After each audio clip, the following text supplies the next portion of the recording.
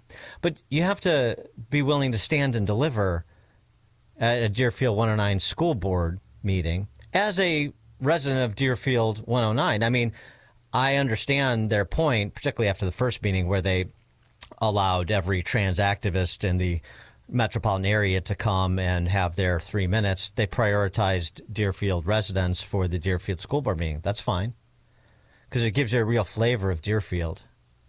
Christy. Hi, my name is Dina Fierstein Nathan. My pronouns are she, her.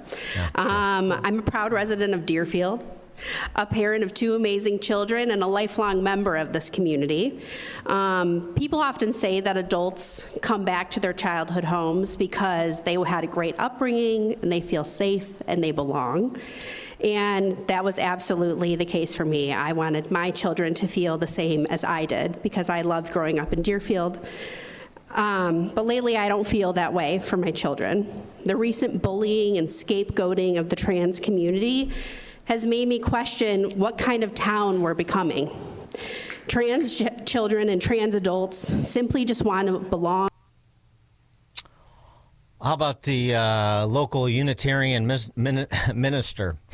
The Unitarians, of course. You do a phenomenal job, and you've handled this whole issue with a lot of compassion and care, so thank you. My name is Lucas Hergert, and I am the minister of the North Shore Unitarian Church in Deerfield.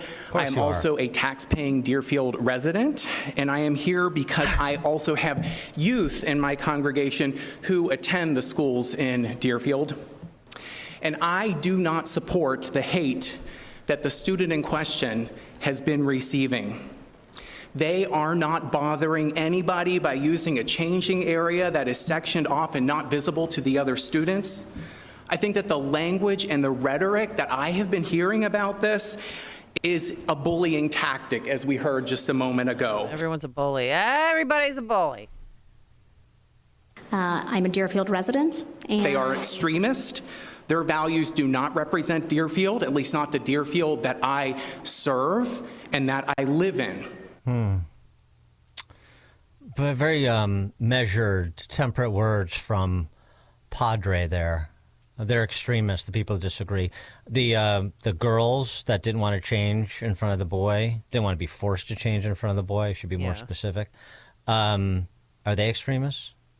Does it matter the heat that they're taking, being targeted as these intolerant barbarians? No, they're acting like it never happened. That's what CBS was reporting, like, allegedly, but now administrators are saying that did not happen. I don't believe them. Deerfield, it's first of all, we've already established. I heard the phone call. Number one, number two, that's irrelevant.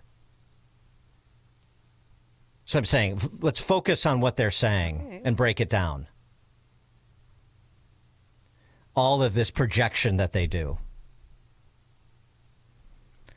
Another Deerfield parent. I'm a Deerfield resident and a Deerfield parent with kiddos in these schools.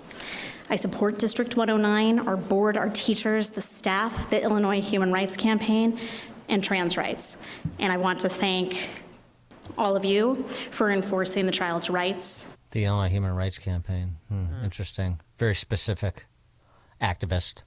Another Deerfield parent feeling the hate. Hi, I'm a resident of District 109. My children went to school here. I wasn't sure what I was going to say, but even just walking in and feeling some of the hate, what I ask for you to consider is that trans kids, LGBTQ kids, they're a part of our community. We need to treat them with love and support as we would all want for each of our children. Is that the treatment that the girls are getting? Their needs don't matter. We just have to change all the rules for a few people. Is anybody going to ask that question in Deerfield? I'm waiting. Ponytail Dad. I've been a resident for 30 years. I also have a business in this community. As a child, we grow and we learn. Our actions are sometimes run by fear, by ignorance. The idea is that as we become adults, we learn, we grow, and we understand better. We get rid of these fears. We get rid of this false motivation. And we start to understand that people that are different from us are not bad people. That we accept thanks for the them. after-school special analysis. By the way, of course, that in no way inhibits them from manufacturing political boogeymen, people that are different from us, including in beliefs, sir. And but you're to be afraid. You're supposed to be afraid of me because I say boys and girls are different, and they should have private spaces. Men and women are different, and they should have private spaces. This is what they equate with hate. It's as simple as that. Anna McAuliffe, Deerfield resident, another LGBTQIA2S++ activist. Do they all live in Deerfield? My name is Ann McAuliffe. I have lived in Deerfield for the past 28 years. I am the proud mother of two non-binary young adults non-binary. who are now 19 Adults. and 22. Yeah, okay. And I'm then she also the goes on, president I'm of the president of the advocacy group I founded and so on and so forth, and allies and blah, blah, blah. Two non-binary. You've been a resident for Deerfield 28 years. I wonder, Ms. McAuliffe, when did you start using the term non-binary? That's a good question. When did you diagnose this? I assume her kids are adult kids at this point. So when did you make this diagnosis or have someone make this diagnosis? And for how long have they been recognized as non-binary? Dilettantes. Sentimental barbarians, these people. Talking about the adults. Mike Brown, there's another alleged man in Deerfield to address the school board. My name is Michael Brown, and I'm a Deerfield resident and parent here to support our school district, administration, the board, and most importantly, the LGBTQ community of Deerfield. Most importantly. Somehow lost in the chaos of this week's tariff news and the market gyrations was a proclamation made by our illustrious leader recognizing National Child Abuse Prevention Month, in which he declared, quote, gender ideology is one of the most prevalent forms of child abuse facing our country today, and that, quote, trans kids have been indoctrinated with the devastating lie that they are trapped in the wrong body. As author Serwer wrote so eloquently, the cruelty is the point. I am here today to stand firmly with my community, our school, family, and friends to say enough is enough is enough. I am here to apologize to our elected officials on behalf of our community for the continued threats that they and their families have endured by people in this community and beyond who have been emboldened by vitriolic rhetoric that fills our airwaves and our mobile devices 24/7. Mm-hmm. Dear Lord, that's a Disagreement lot to is vitriolic rhetoric. I have nothing against that young man identifying as a girl in the school. Don't hate him. Don't want anything bad to happen to him. Nope. Just simply do not believe that he should be changing in the girls' room and having 13-year-old girls forced to change with him. Do not believe that we should indoctrinate, yes, Mr. Brown, indoctrinate young people into believing a lie that a biological girl is the same thing as a biological boy identifying as a girl. It's not the same thing. They're not the same. And so if you want to call me a hate monger because I recognize that biological fact and recognize the propriety of separate spaces for boys and girls, men and women, then go ahead. But nobody in Deerfield, because I think there were some people out from outside Deerfield that came to make a point on behalf of the people of Deerfield that were afraid to speak up for themselves. If they exist, I don't know. And by the way, the idea that gender ideology is not something that's being indoctrinated, just like DEI or critical race theory was not being taught in schools. No, of course not. None of this is being taught in schools. There's no indoctrination. There's no effort afoot here. Jelly Belly at the most recent Equality Illinois Gala. Working with Democrats in the General Assembly, we've made Illinois the most LGBTQ plus friendly state in the country. Papa, Annie? We brought inclusive LGBTQ plus curriculum into our schools so that all students now learn about the contributions of queer and trans trailblazers. The State Board of Education is implementing gender inclusive policies to ensure that our schools are welcoming and affirming. Yeah. He's hyperventilating over there. Whew. Where would anybody get the idea that there's any indoctrination going on? Mm-hmm. Phil in Norridge. Yeah, good morning, Dan and Amy. I find it amazing that all these so-called community leaders always talk about who they represent. First of all, they're not elected to represent anyone. Secondly, especially school board the religious. Well, yeah, but like you have a lot of religious people or school boards or whatever. They're not here to represent the minority of humanity, the 1% that's trying to pervert normalcy, especially when it comes to minors, because those are the same people who complain all day about, we'll say, molestations in the Catholic Church, for example, or anything else. But what really bothers me the most is they always target well-off, mainly white suburbs. You don't see them doing this in a Muslim community. You don't see them doing this in a lot of inner-city neighborhoods because they get way too much resistance. Yeah, thanks for the call, Phil. Well, this is indigenous to Deerfield, obviously, isn't it? Mac in Indiana. Well, this segment is another great reason to show me why I hate the state of Illinois. Well, I don't want any of you weirdos coming near my state. And Deerfield in particular, I got to tell you, I'm going to load up my little wagon down here. I'm going to bring my 18-pack of, what is that stuff? What's that stuff that's the boner material? I'm going to come up to Deerfield, and I'm going to sit in your bathroom and watch your wife shower. And I'm going to soap her up, and she won't be able to walk when I'm done with you. All right. Okay. That's a little aggressive. Okay. Yeah, I don't know. Maybe we can get John Gruden up to Deerfield to address the school board. Maybe wouldn't that be fun? Last best hope for Deerfield. All right, coming up on Chicago's Morning Answer. 7:07, El Salvadorian President Bukele visits President Trump today. We'll start there with Steve Bucci, 7:07. It is now 7 a.m. WIND Chicago. Fueled by hate. I'm Chris Foster, Fox News. The man accused of setting fire to the official Pennsylvania governor's residence says he would have beaten Governor Josh Shapiro with a hammer if he'd seen him.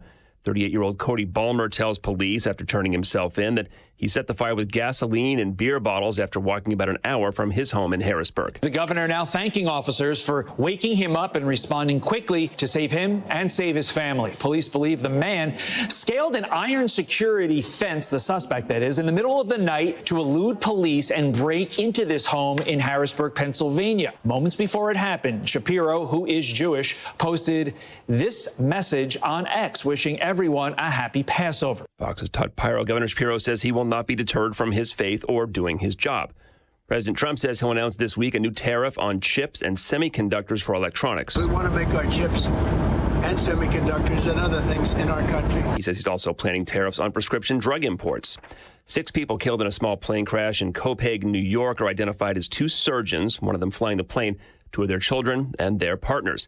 National Transportation Safety Board investigator Albert Nixon says an air traffic controller tried to warn the pilot he was too low. Unfortunately, he was unsuccessful. There was no response from the pilot. A New York City helicopter company, meantime, shuts down 3 days after a fatal crash. The FAA made the call to ground all flights as investigators dig deeper into what went wrong, launching an immediate review of the tour operator's license and safety record. 6 people, including a family visiting from Spain and their pilot, a Navy vet, were all killed.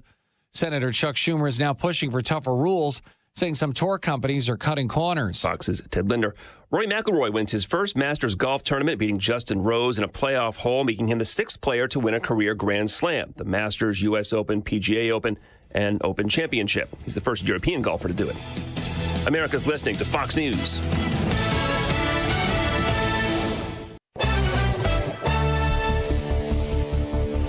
Good morning. It's 55 degrees in Chicago in the AM 560 The Answer newsroom. I'm Nikki Whaley.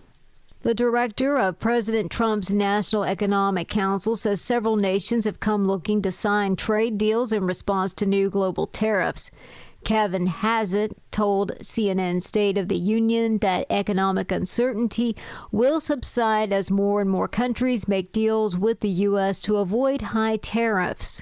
Governor Pritzker continues to take shots at President Trump's sweeping tariffs. While speaking to Shannon Bream on Fox News' Sunday, the governor called the tariffs taxes on working families. The damage of introducing tariffs, pulling them back, and then reintroducing, and then partially pulling them back, that is uncertainty that is causing, frankly, businesses across the board, and especially farmers, a lot of heartache.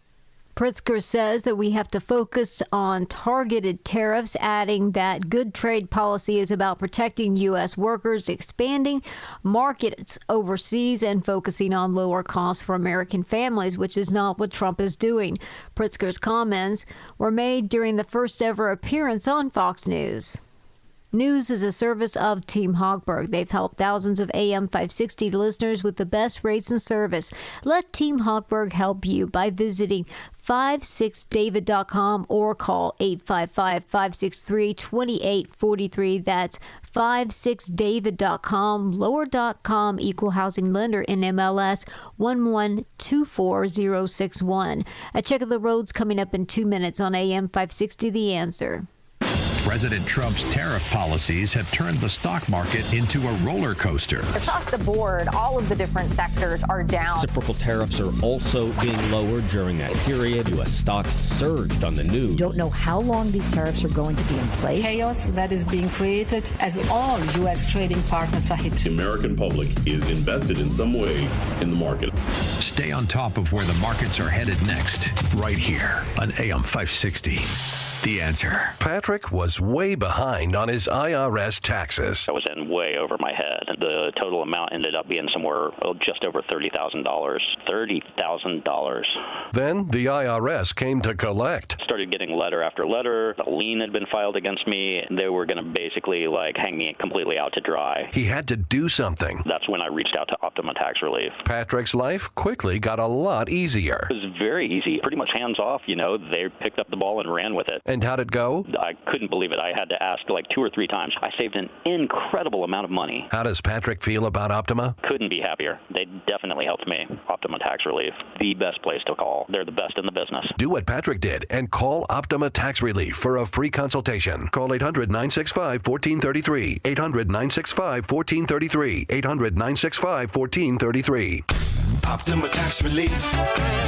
Testimonial from an actual client. Some restrictions apply. For complete details, please visit OptimaTaxRelief.com. The children of our nation know little to nothing about 9/11, but the Tunnel to Towers 9/11 Institute is righting this wrong by helping teachers educate kids in kindergarten through 12th grade. Their nonfiction first-person accounts are told through videos and the Discovering Heroes book series. The Institute offers full scripted curriculum units with background for teachers, a speakers bureau for classrooms, a mobile exhibit that's an interactive museum with 9/11 artifacts and FDNY guides. Donate $11 a month to Tunnel to Towers at T2T.org. Progressive presents Employee of the Month. Small Business Edition. Today's recipient from Terry's Tiny Homes, Terry! Sure, as the only employee of her company, Terry was probably the front runner, but saving money getting personalized discounts with a commercial auto quote from Progressive, well, that gave Terry the edge. Over Terry. Terry! Terry! Keep awkwardly chanting your own name, Terry. You deserve it. Woo! Be your own Terry.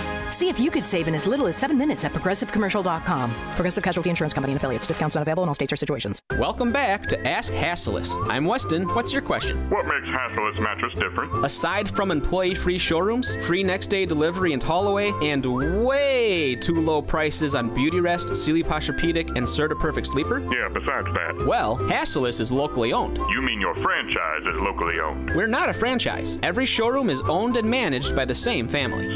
So, when you shop at Hasselus, your money stays right here. And through Monday, our family wants to give you a $248 credit towards a new Beauty Rest, Sealy Posturepedic, and CertaPerfect Sleeper just for shopping local. Oh, that's so sweet. Our 43 beds from the top 5 brands start at $393. I like that. Try and buy with no pushy sales guy. I love that. Free next day delivery, too.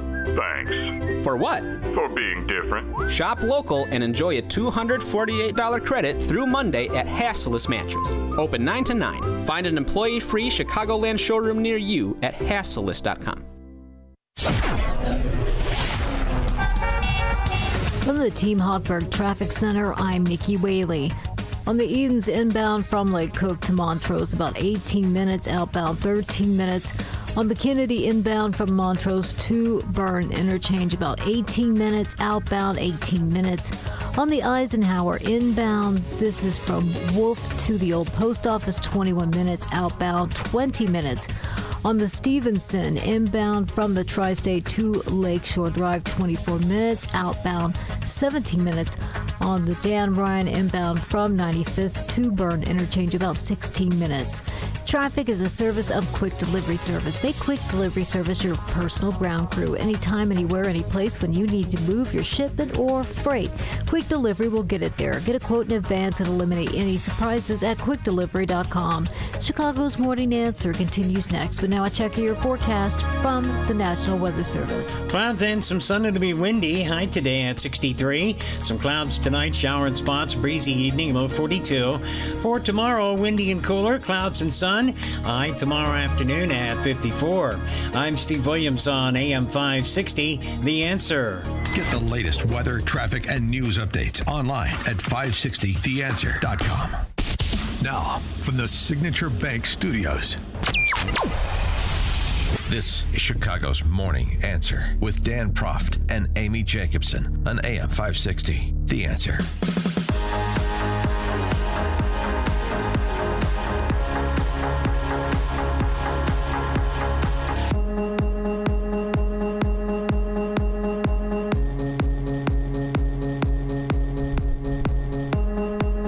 Top of the morning, Dan and Amy. So President Trump has dispatched his envoy to the Middle East, Steve Witkoff, to engage the mullahs in Tehran about nukes and see if a deal can't be worked out that would ensure that the Iranians do not develop nuclear weapons. Pete Hegseth, Secretary of Defense, on with Maria Bartiromo yesterday, had this to say about the prospects for preventing a nuclear Iran and what the administration is willing to do. Not specifically, but he sort of intimated what they might be willing to do if negotiations fail. President Trump is dead serious on this issue. He's dead serious that Iran cannot have a nuclear weapon. He's said that for 20 years. He's been consistent. That is clear. He's dead serious that he wants it done at the negotiating table. He wants it done peacefully. Yeah. And that's why he's going straight to these talks. He set that deadline. These were productive talks yesterday. I don't want to get ahead of our skis. Steve Witkoff does a fantastic job, but it was a good step, and they're gonna go at it again on Saturday. But he's also dead serious that if we can't figure this out at the negotiating table, then there are other options, to include my department, to ensure that Iran never has a nuclear bomb. We hope we never get there. We really do, Maria. But what we're doing with the Houthis and what we're doing in the region, we've shown a capability to go far, to go deep, and to go big. And again, we don't want to do that. But if we have to, we will, to prevent the nuclear bomb in Iran's hand. So we're willing to bomb Iran? I mean, I don't know how else you can interpret that, particularly when he makes the comparison to the Houthis, which is a comparison potentially in tactics, but not implications. Anyway, let's get Steve Bucci's temperature on what Secretary of Defense Hegseth had to say. Steve Bucci has served America for 3 decades as an Army Special Forces officer and top Pentagon official, now a visiting fellow in the Heritage Foundation's Allison Center for Foreign Policy Studies. Stephen, thank you. It's my pleasure. Thank you for having me back on the show. So we're going to light up Tehran if needed? It sounds like that is not off the table, which I think it probably was off the table with the last administration. And, you know, the Trump administration, for guys who say that, hey, we don't want war, we just want everybody to get along and make a deal. I think President Trump recognizes if you don't at least acknowledge that that other option is there, that it's the negotiating part is not as effective. And I think President Trump's serious.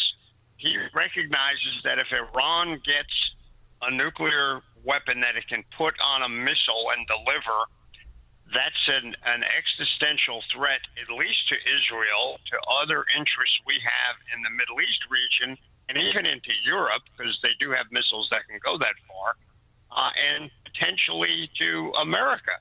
So he's not going to let it happen.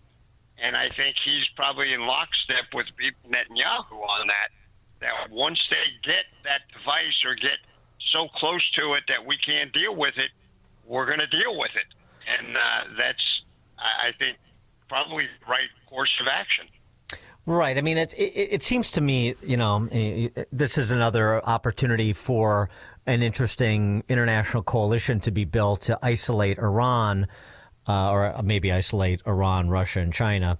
But, it requires U.S. leadership, just like trying to bring an end to the cessation of hostilities in Eastern Europe requires U.S. leadership. The pieces are there, but you have to have somebody lead, because you're not going to get leadership from the Arab League, and you're not going to get leadership from the European nations. So you have to have someone like Trump put them together. And this is what you can do with Iran. Obviously, the Saudis don't want Iran to be nuclear in addition to Israel. So you can put some Arab countries in this part of this coalition, plus the Europeans, as you mentioned.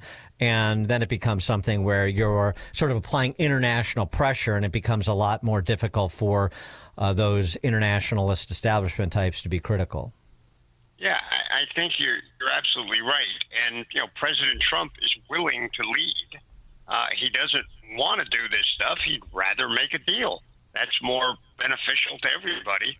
But he's also not afraid to say that when push comes to shove, that might be what he has to do. I wanted to get your take on Bukele meeting with Trump at the White House today.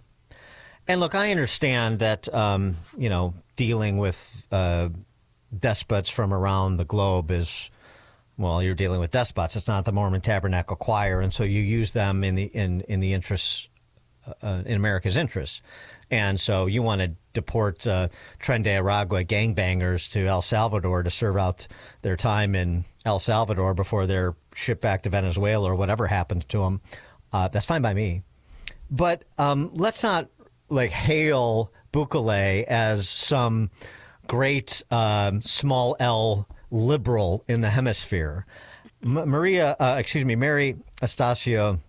Anastasio Grady has a devastating piece on Bukele in the Wall Street Journal, and really comparing El Salvador to Guatemala in terms of trade sanctions as well. But just noting that Bukele plays both sides. I mean, he's welcomes Xi. He's part of the Chinese Communist Party's Belt and Road Initiative. They're building a soccer stadium. They've built other stuff as gifts to El Salvador. So there's Chinese, when I talk about Chinese influence in the Panama Canal, I mean, I know it's more important than El Salvador, frankly, but it's there in El Salvador. There's all sorts of evidence of it. He also, frankly, suborned smugglers and other ne'er-do-wells into this country during the open borders period of the Biden administration. And his own record in his country is not something we would tolerate in this country. So I just, some context here with people like Bukele before he, goes to a UFC fight with Trump, and we're supposed to treat him as like a great ally of America. Let's understand what he is and what his limited use is. Yeah, I think you're spot on.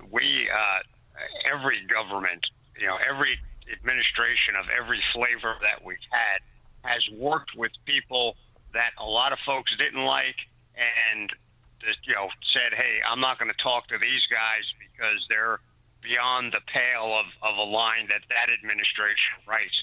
President Trump, I think, is, in the utilitarian end of things. If he can make a deal with somebody that he feels is beneficial to the United States of America, then he's more than willing to do that. But I'm with you. There are some folks you might have to deal with them because they're a head of state in some country, but you don't necessarily have to kiss them on the lips and, embrace them like a brother. You can at least, have some distance that maintains, some decorum when somebody is, look, as a historical example, right? Churchill and Roosevelt decided, hey, we got to deal with Stalin because he's going to help us beat Hitler. And then they had to deal with the repercussions of having dealt with him. And we ended up having to do that for 50 years. So that's an historical example. It's not necessarily an endorsement of the policy because it can work out differently than you hope. Bukele's not Stalin, but he's kind of a thug. And you know what? Sometimes we work with thugs. Let's not try and put lipstick on the pig, though, and say he's not a thug, that he's, as you say, some sort of inspired liberal. He's not. Staying in the hemisphere, the importance of what Hegseth announced last week while in Panama about trying to eradicate Chinese influence over the operation of the canal in conjunction with the Panamanians taking the lead. Well, it's hugely important. We need to do that. Having China have essential control over the entrance and exit on both ends of the canal is unacceptable to us because they can take actions at some point to at least hinder, if not stop us from using that canal when we need to in a national security arena. It goes way beyond the fact that it's like really cheaper if we go through there as opposed to sailing all the way around South America again. But we've got to do it in a way that, doesn't look imperialistic. And I think we're trying to do that by putting pressure on the Panamanians to get them to kick the Chinese out. But we need to do it. And again, we don't want to go to war with China. That's not profitable for anybody. But we also have to protect our national security interests. And the fact that we allowed Carter gave the darn thing away after we bought it from the French. I mean, we didn't steal it from the Panamanians, but he decided to give it back. And then over the years, everybody just, took this sort of laissez-faire attitude and let the Panamanians subcontract to the Chinese. We've got to fix that. I wanted to get your take, too, on the newly released documents associated with the Russian collusion hoax. There's some new information there that sort of confirms what we knew to have occurred, which is a hoax that was instigated by the Democrat Party and Hillary Clinton and propagated by the intelligence community. But I mean, some of the details are important, particularly when you have high-level individuals like then NSA Director Mike Rogers shooting down what became a Pulitzer Prize, of course, award-winning Washington Post article about the Russian collusion investigation. Shot it down, given a Pulitzer Prize, given legitimacy, not legitimate. And others within the intelligence community that expressed great skepticism about the reliability of the Steele dossier, skepticism about some of these FBI informants like Stephen Halper, who was paid nearly $1.2 million over 30 years. And the Bureau continued to lean on him, even though he told an inaccurate story about future short-lived NSA Mike Flynn. I mean, just all this stuff that, again, sort of indicts the intelligence community as either feckless or complicit. And you're talking about, the key alphabet soup agencies. You're talking about FBI, CIA, NSA, the DNI. I mean, where do you think we are, even with Trump personnel there at the top, with respect to the constitution of the intelligence community now some 7 or 8 years removed from this ignominious period? Well, I think obviously the people who were the screwballs in the intel community writ large, were the leadership. It wasn't necessarily the rank and file guys, though. They get utilized by these other people when that's going on.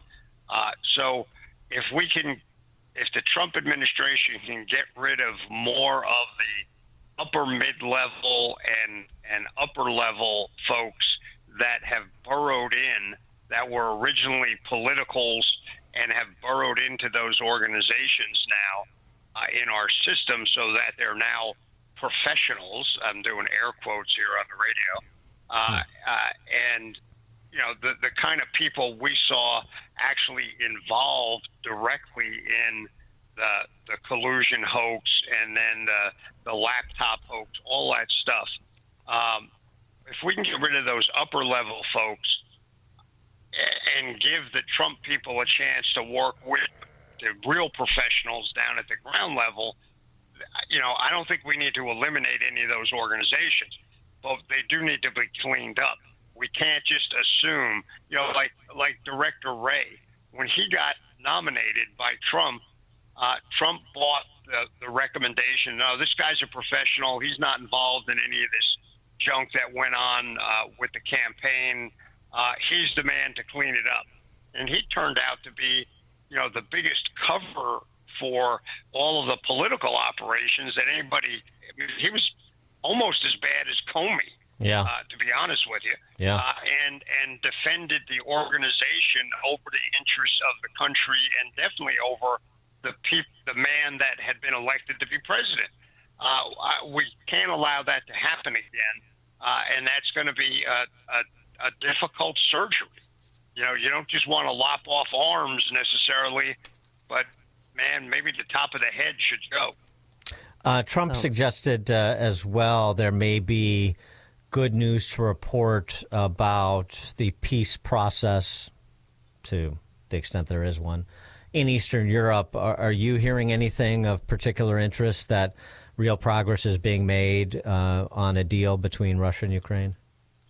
I have not heard anything particularly positive. I mean, just looking at it, the two sides are still hammering each other. Putin blowing up a church service on Palm Sunday. Not a good look for someone who's supposedly trying to fix things. Yeah. And then you had Zelensky go on 60 Minutes last night. He invited Trump for a visit, and Trump's not going to go there. There's no way.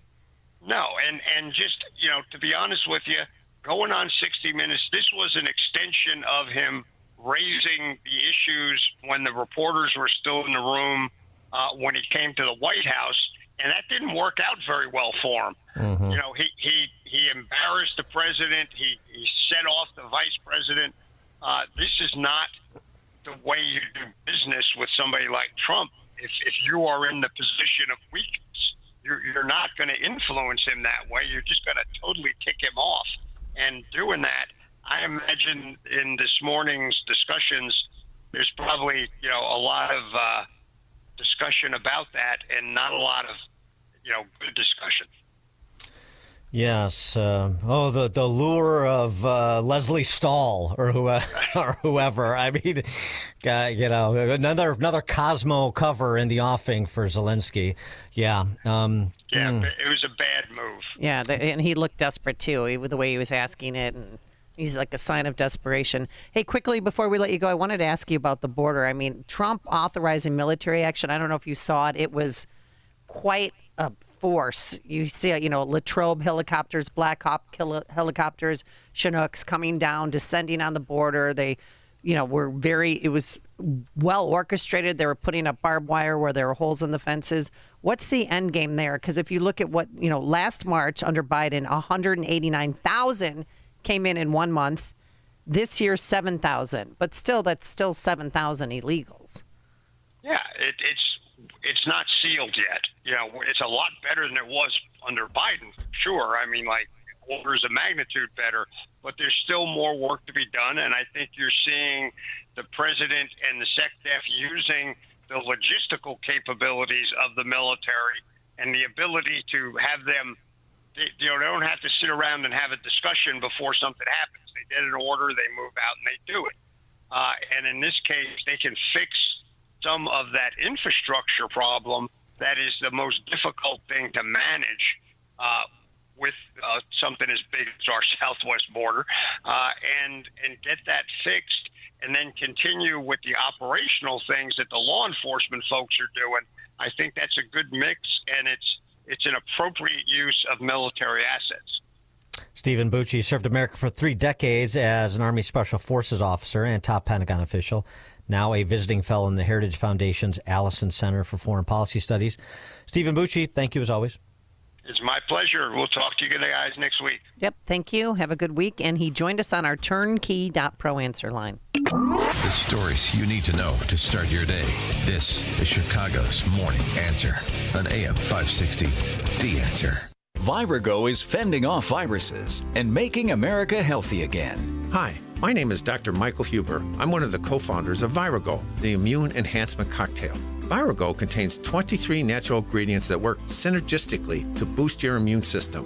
Virago's natural ingredients also protect your heart, your brain, and your liver through its anti-inflammatory and antioxidant properties. Virago also promotes healthy gum health. So go to myvirago.com, that's myvirogo.com, and use promo code IMMUNE to get 30% off. And remember, Maha starts with Virago. Boost your immune system with Virago. Order your bottle today. Visit myvirago.com. That's myvirogo.com. And use coupon code IMMUNE to save 30%. That's myvirago.com. Use coupon code IMMUNE to save 30%. Virago and Maha, making America healthy again.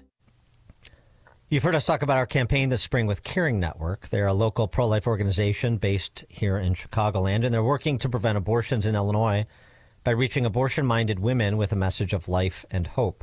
But they need your help to do that. Illinois has become a destination for quote-unquote abortion tourism. As our neighboring states have restricted abortion, more women are coming here. The number of abortions in Illinois has actually doubled in less than 7 years. Caring Network is committed to reaching the abortion-minded woman. The woman who gets pregnant unexpectedly and is likely to go to a Planned Parenthood or another abortion provider to end her pregnancy. Caring Network needs your help to reach her first. You can help this effort by making a one-time donation of $150. That amount will make it possible for Caring Network to reach 5 women who are considering abortion. They provide services like telehealth counseling with a nurse, or they can schedule an in-person appointment to show a pregnant woman her baby on an ultrasound. To learn more and to make a donation to Caring Network, just go to 560theanswer.com/caring. Again, that's 560theanswer.com/caring. While Dennis Prager is recuperating, we know you miss your daily dose of Dennis. That's why Pragertopia is giving you a special gift. Right now, Pragertopia members can hear the best 2 hours of Dennis's favorite segments from as far back as 2010. On Monday, you can hear the Happiness Hour. Life, liberty, and the pursuit of happiness. That's what I'm about. Tuesday is Celebrity Guest Day. Donald Trump Jr. is in studio with me. On Wednesday, it's the Male-Female Hour. I really do wish there were a way to ascertain the number of marriages that this hour has helped. Thursday, the Ultimate Issues Hour. Not having ultimate issues clarity is like having a map, but you don't know where you're going. And Friday is Open Lines. Feel free to ask me anything about me, about you, about life. So if you're missing your daily dose of Dennis, go to Pragertopia.com and hear all your favorite segments, along with lectures, celebrity interviews, his famous Torah teachings, and more. Get your daily dose of Dennis at Pragertopia.com. Pragertopia.com. Are you an administrator, staff member, or parent volunteer at a private school? Would you like to grow your current enrollment and welcome new families to your school? If so, we want to tell you about a great opportunity to help increase enrollment and promote your school to families all across Chicagoland. It's called ChicagolandSchoolVouchers.com. They work to connect private schools with new families who are looking for discounted first-year tuition. In exchange, your school will receive a marketing campaign to help grow your enrollment. Chicagoland School Vouchers does all the work to bring new families together with your school and help you expand your reach. They've been working with schools across Chicagoland for over a decade. As the demand for school choice grows here in Illinois, your private school needs to take advantage of this program. To learn more, just visit ChicagolandSchoolVouchers.com. That's ChicagolandSchoolVouchers.com. Gain insight into building strong marriages and raising godly children with Focus on the Family with Jim Daly each weekday at 11:30 a.m. on our sister station, AM 1160. Hope for your life. AM 560, The Answer. All right, coming up on Chicago's Morning Answer. 7:37, the big guns are out talking Trump and trade and tariffs. Billionaires Ray Dalio and Larry Fink. We'll hear from them in our discussion with Christopher Whalen at 7:37. And we have to get into that Dan's conservative action figure. What are your accessories? But now let's head into that newsroom. Here's Nikki Whaley. Good morning. It's 55 degrees in Chicago in the AM 560 The Answer newsroom. I'm Nikki Whaley. President Trump is said to be in excellent health following his annual checkup on Friday. White House physician Sean Barbabella also described Trump's neurological condition as robust in a memo released Sunday. Overall, it said the 78-year-old commander-in-chief was found to be in excellent cognitive and physical health. Barbabella noted that Trump is 6'3" and weighs 224 pounds. He concluded saying that the president's fully fit to execute the duties of his office. Governor Pritzker is still deciding whether he'll appear before Congress over the state's immigration policies. Perry Williams has more. The Republican chair of the House Oversight Committee is requesting that the state top executive testify before the committee on their sanctuary state policies on May 15th. A spokesperson for Pritzker released a statement calling the request a partisan dog and pony show.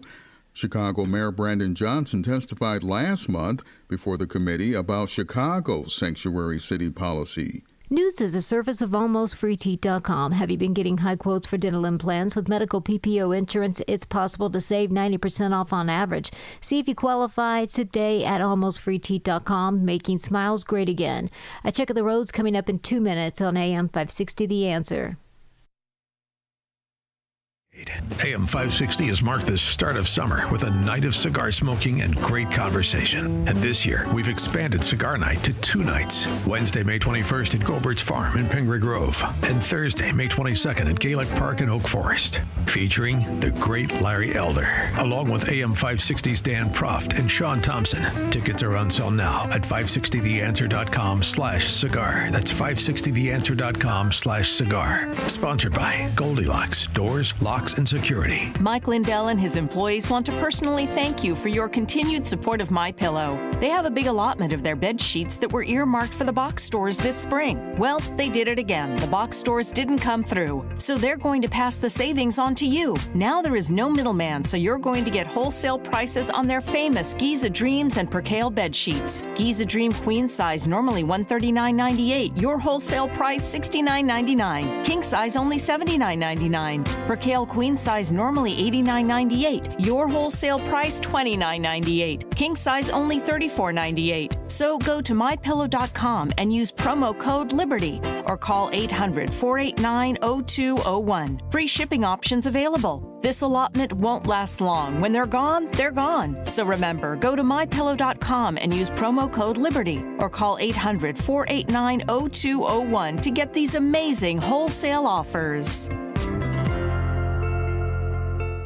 Hey, Amy Jacobson here, and OMG, I was absolutely speechless when I saw my new garage floor. Level 10 Coatings did such an amazing job, and now my garage floor shines. Level 10 Coatings specializes in expert garage floor coatings for both residential and commercial spaces. Their floors are durable, easy to maintain, and best of all, done in just 1 day. Hey, if you've been thinking about upgrading your garage floor with that shiny new showroom look, please call my good friends at Level 10 Coatings at 855-510-2628. or book your free consultation online at level10coatings.com. And here's a bonus. Mention me, Amy Jacobson, and you'll get $500 off your project. Call 855-510-2628 or visit level10coatings.com today, or call 855-510-2628. Your home or business has storm damage and you have an insurance claim. Call Crosscom. Crosscom Construction and Public Adjusters. Today, insurance companies are notorious for offering way too little money to repair damage to your home or commercial building due to wind, hail, tornado, floods, or fire. Crosscom works for you, not the insurance company. As licensed adjusters, Crosscom will work to get you the money you deserve, the maximum payout. Call Crosscom. 630-871-5500. After they get you the fair insurance company result, Crosscom can start doing your repairs. Crosscom is a full construction and restoration company that will get your property back to its pre-loss condition, getting your life back to normal. Roof, siding, windows, doors, fire restoration, Crosscom does it all. Call Crosscom. Licensed in Chicagoland, Northwest Indiana, and Wisconsin. This is Dan Leitz with Crosscom. We share your conservative and Christian values. Let us handle everything. It all starts with a call. 630-871-5500. CrosscomPublicAdjusters.com. Steel, walk behind, zero turn, and stand on mowers are built to get the job done. Shop online or at your local Steel dealer. Steel, let's go mow.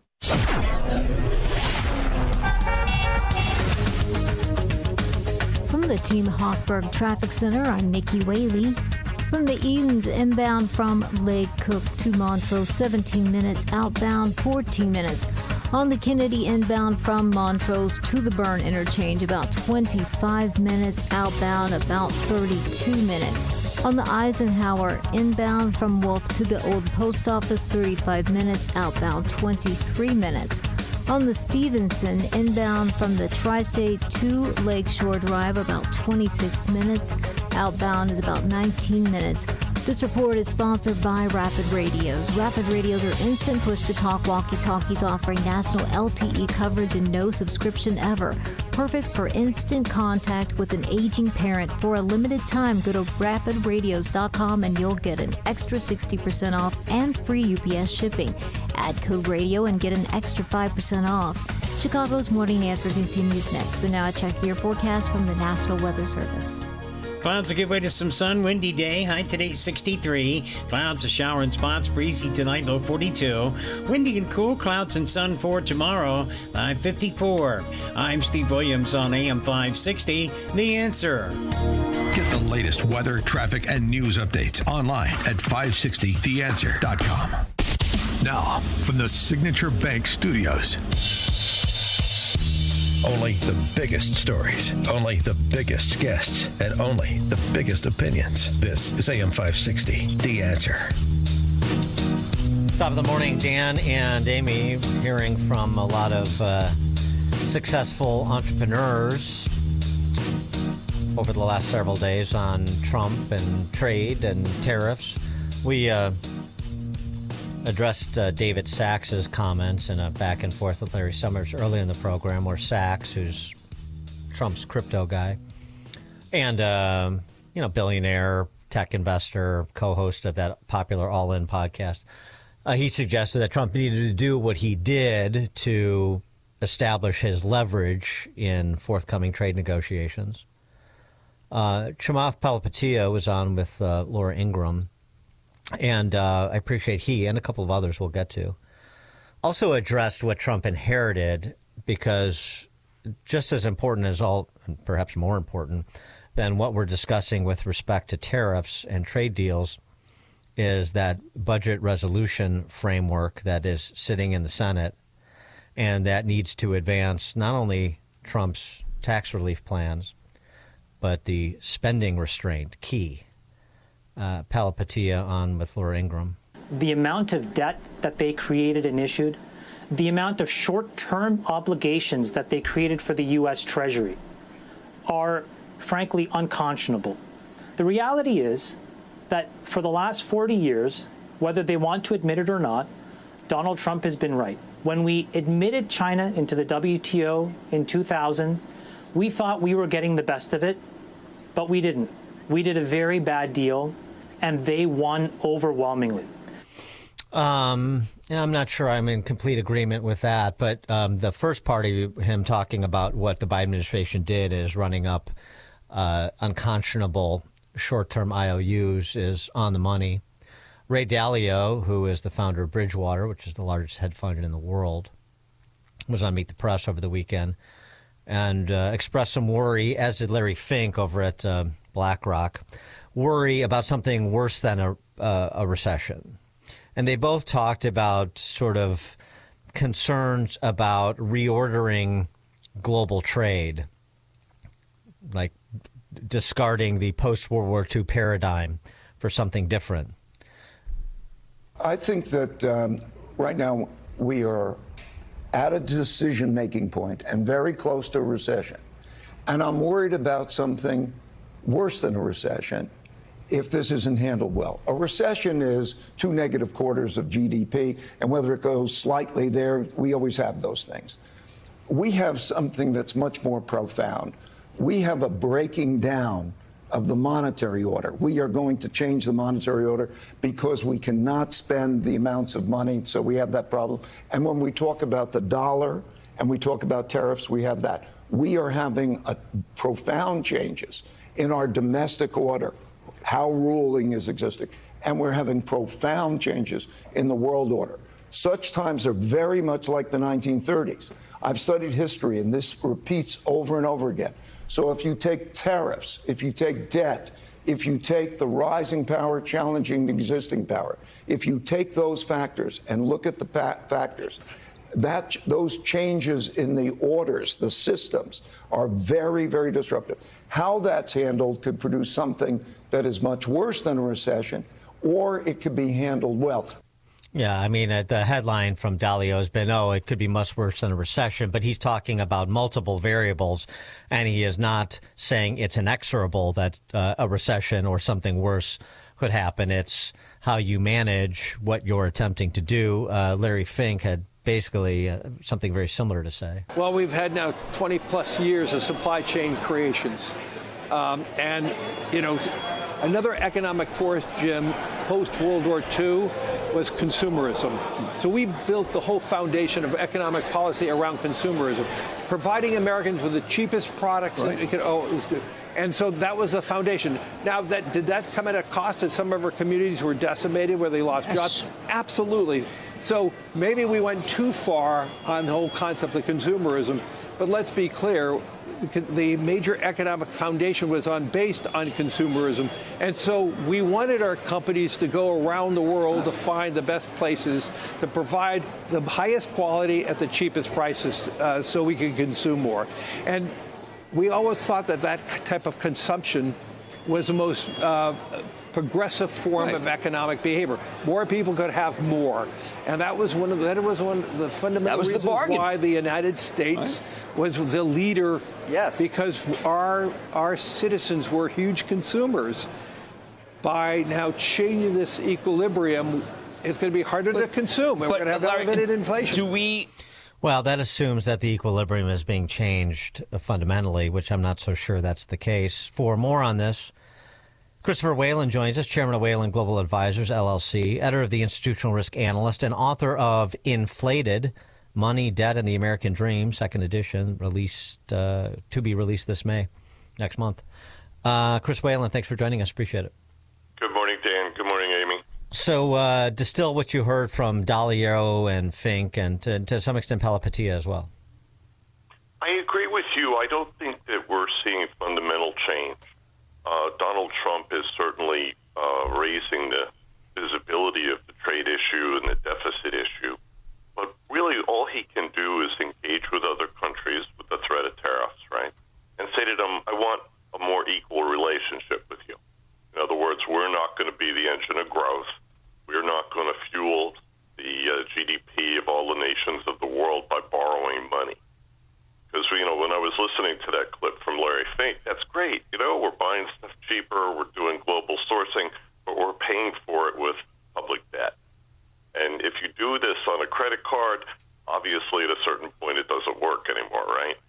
So that's, to me, the underlying issue. I don't think President Trump has a lot of flexibility here. He pretends to, and he certainly gotten the discussion going. But I don't think you can change things like trade flows and investment flows overnight or in weeks or months. It just doesn't work that way, Dan. We can start to change it, but, this is a long-term issue. And that's why I wrote a piece this morning. I said, look, guys, do your homework. Let's go shopping.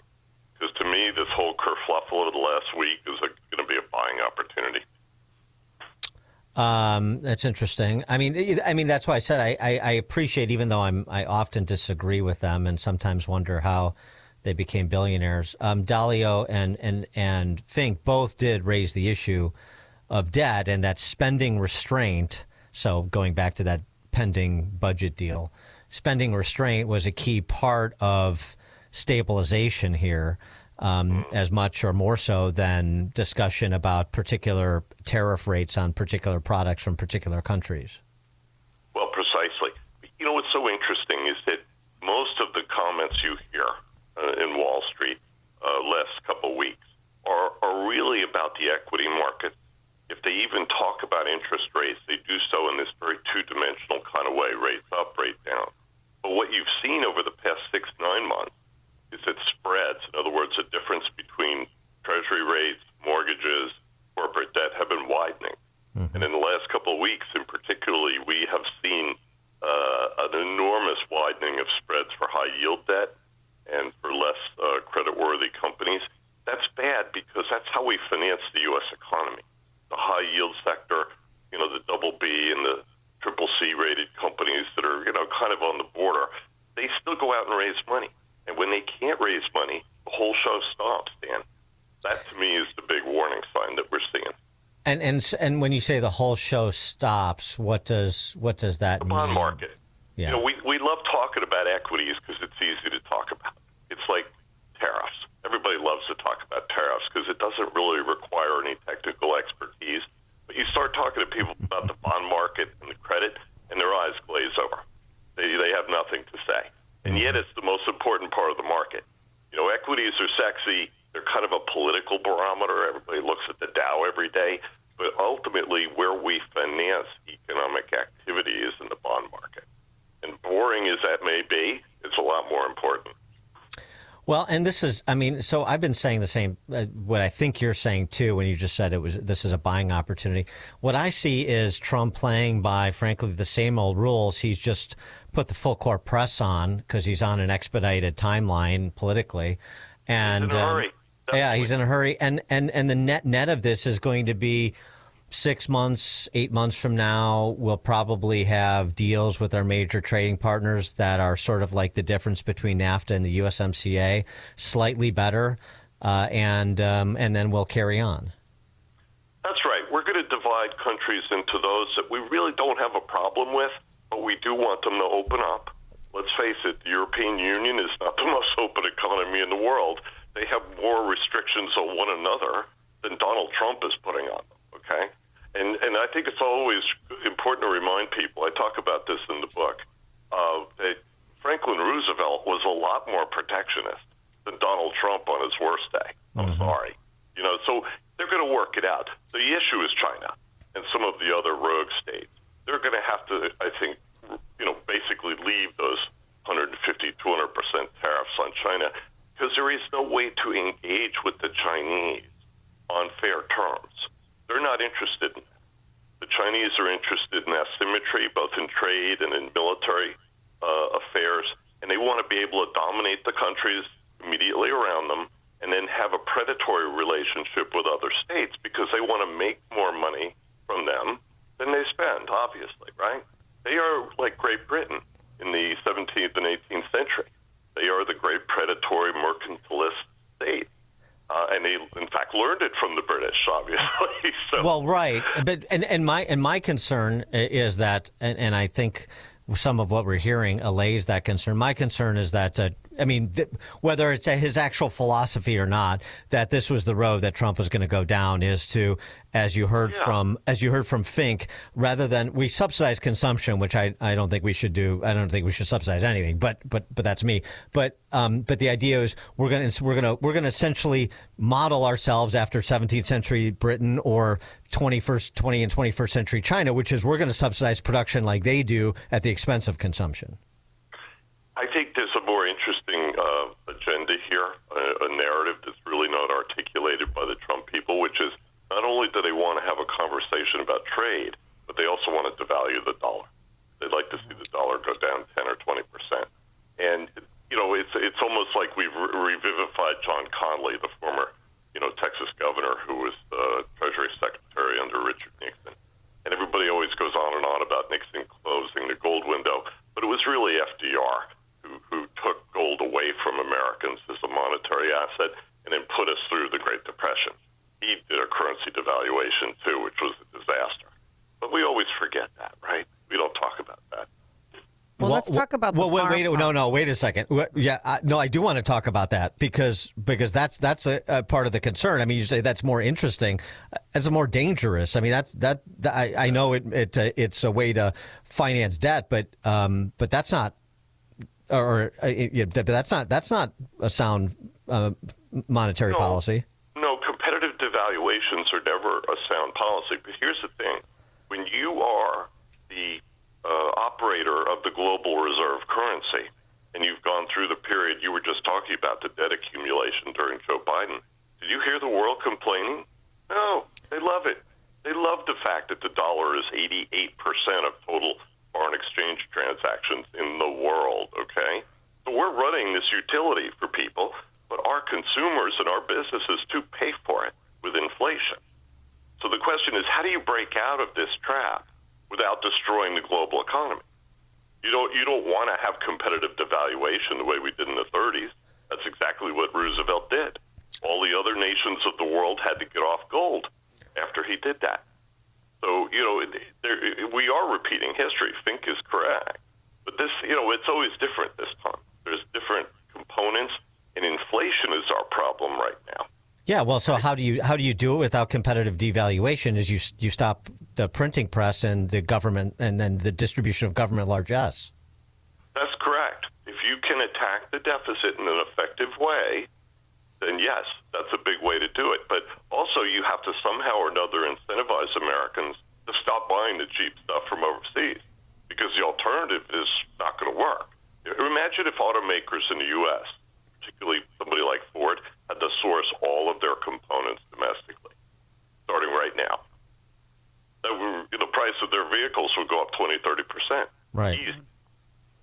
So this is a long-term process. We can't fix this in months or weeks.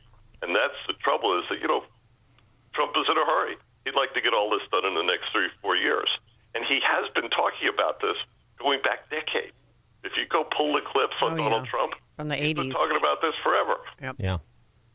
Well, what about farmers? I feel like they're stuck in the middle of all this, and they're most in limbo because China came out and said, you know what, we don't need our soybeans from Minnesota. That's the number one export to China is soybeans. Kentucky, Illinois. We're going to get our soybeans from Brazil. Yeah, good luck with that. China is still an extremely weak, vulnerable country, and they're very vulnerable on food. So if they want to play that game, God bless. I think that's going to be a disaster for them. Yeah, but just philosophically, it'd be interesting your take on this.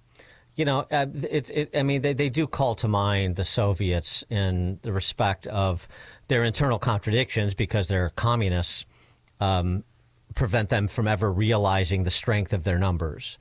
And it's the same thing. I mean, with the Chinese Communist Party, it is a house of cards, but taking a more radically free market approach, I think would expose those paradoxes and impose penalties associated with those contradictions much more quickly and severely, don't you? Oh, yeah. The Chinese state, first and foremost, targets political stability and political control. If you started making decisions in China based on economics, the whole system would fall apart, and members of the Communist Party would be hanging from more debt than we do. Yeah. They're imploding because of debt. And remember, they never pay it back. There's no leverage in China. You make the loan's gone, and nobody ever pays it back.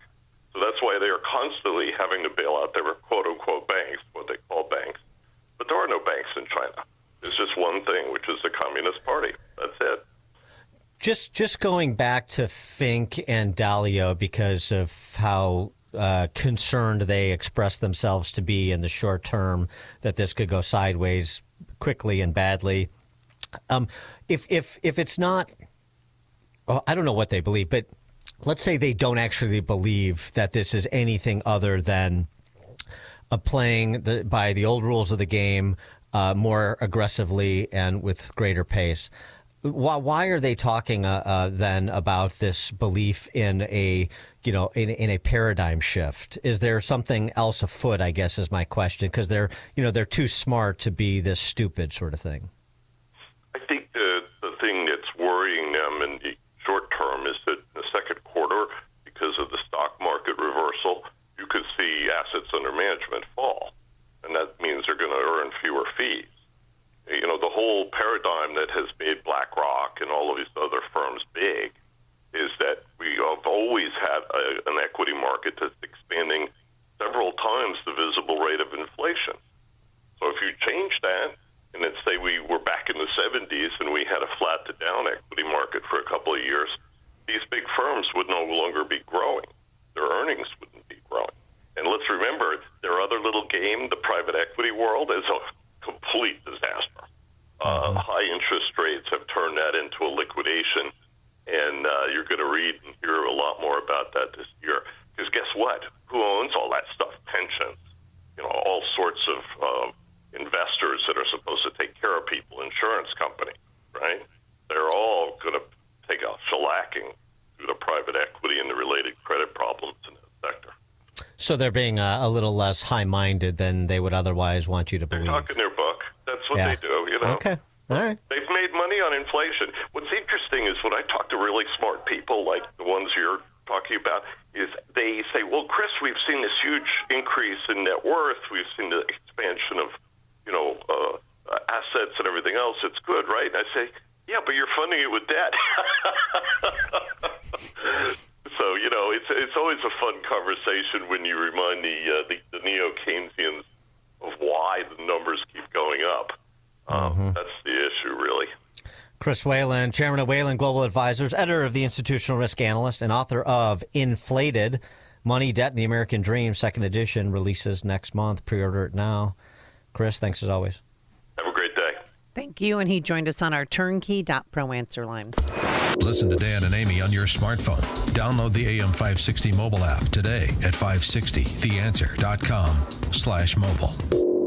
You can hear this today at PragerTopia.com. So what's special about today? After a great deal of searching, we found the cassette that answers the question, when was my first happiness hour? So here it is. Now, obviously, you don't hear the theme song. This is from January 1999, the first happy hour. Hear the entire episode. It's for Pragertopia members only. Go to PragerTopia.com.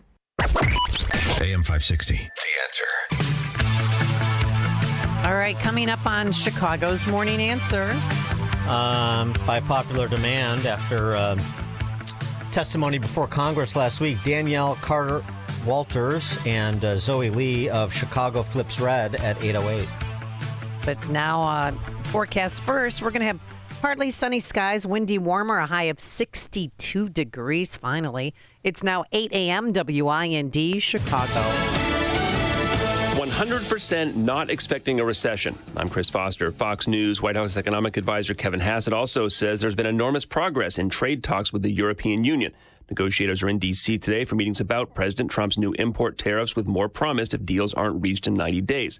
The president says he'll announce tariffs on chips and semiconductors this week, with Hassett telling Fox Business. The thing is that we're deciding which things are covered in which bucket. And so what everybody decided is that for semiconductors, that there are going to be semiconductors like those in toasters that maybe we're not so worried about. President Trump visits with El Salvador's president, Nayib Bukele, at the White House this morning. A mega prison in his country is where a Maryland man's being held, accused of gang membership by the Trump administration. The Justice Department says it's not required to work with El Salvador's government to bring him home.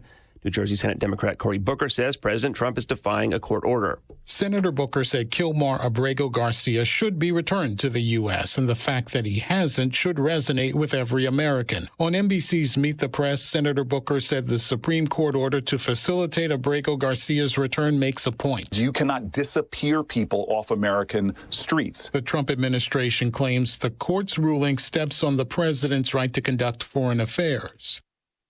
That's Fox's Gernal Scott. A Harrisburg, Pennsylvania man says his hatred of Governor Josh Shapiro is why he set fire to the governor's official residence. 38-year-old Cody Ballmer also tells police after turning himself in, he'd have beaten the governor with a hammer if he'd seen him. The governor is Jewish and had just hosted a Passover dinner. No one will deter me or my family or any Pennsylvanian from celebrating their faith openly and proudly. Police on security detail pounded on the door and helped get everybody out safely. The Coast Guard says one person is dead, 5 missing, with 4 rescued from a capsized boat off Florida's Atlantic coast. America's listening to Fox News.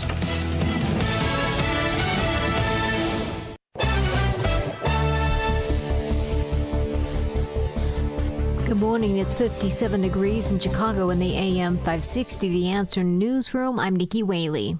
A top advisor to President Trump says the administration's tariffs are working.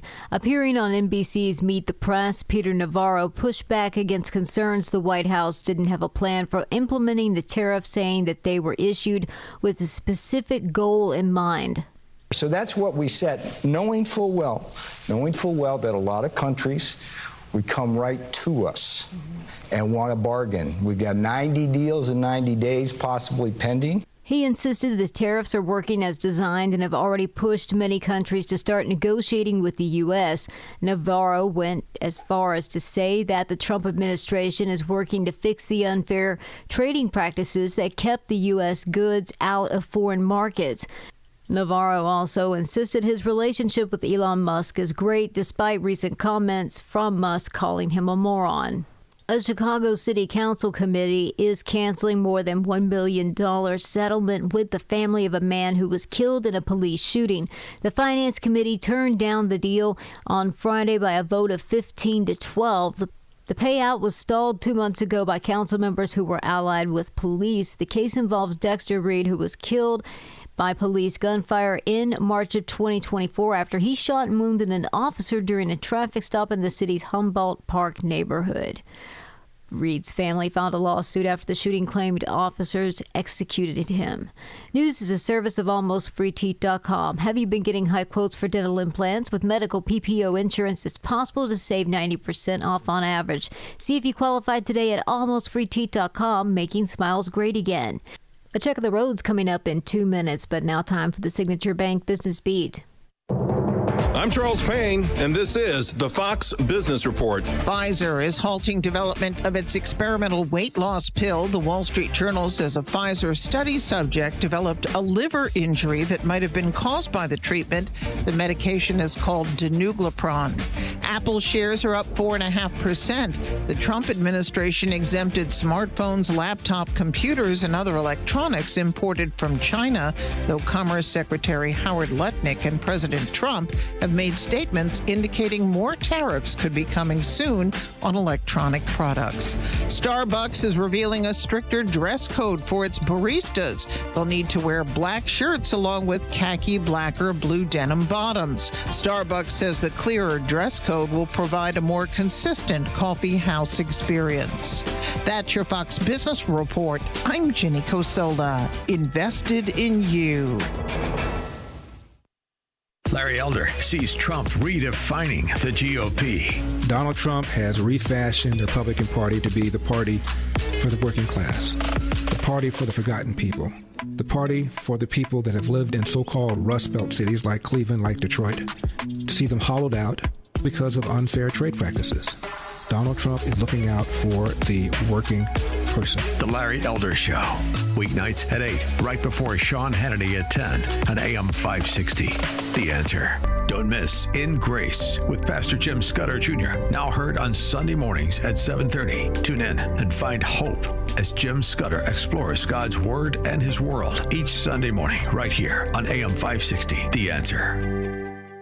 Men, are you over 40? Are you struggling with low energy? Low T Center's testosterone replacement therapy is the solution. Hey, it's Dan Proft. I want to get you started today. Visit one of Low T Center's conveniently located clinics and get back to feeling your best. This April only, your consultation is free. Treatment is tailor-made just for you, and it's covered by most major insurance. Get treated at one of their centers or from home. Why wait? Book your appointment now at lowtcenter.com.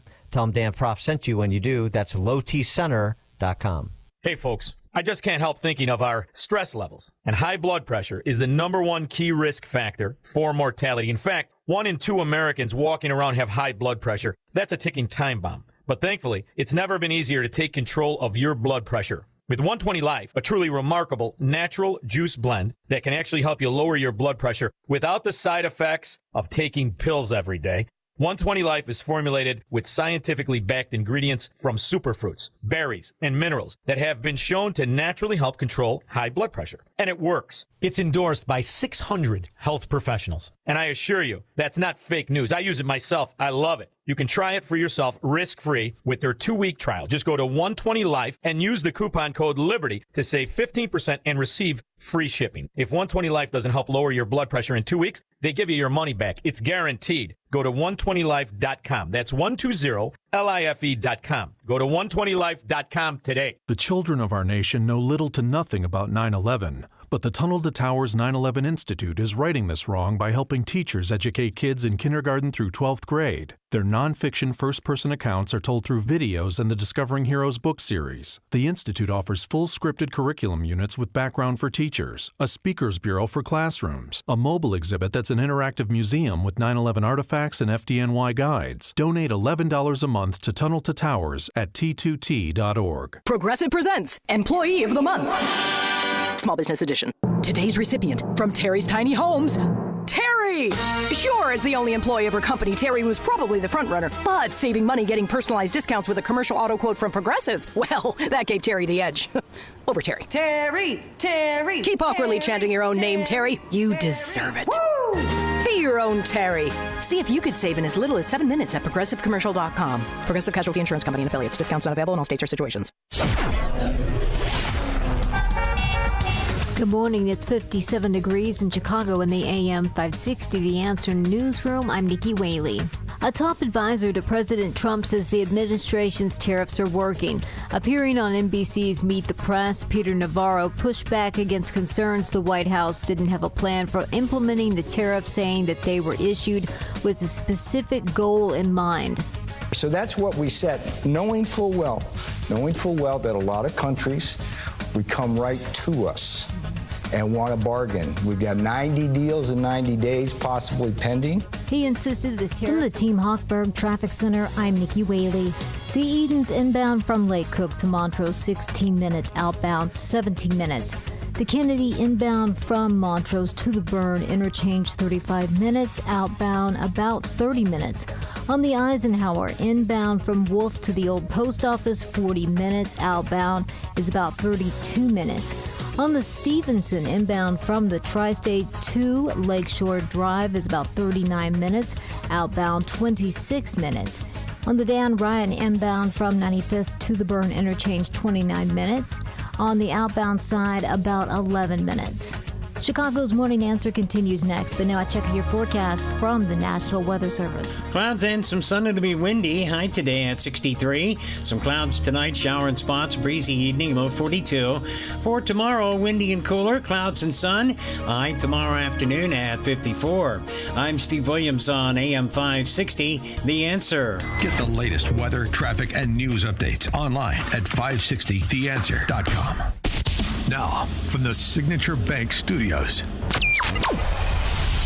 this is Chicago's Morning Answer with Dan Proft and Amy Jacobson on AM 560. The Answer.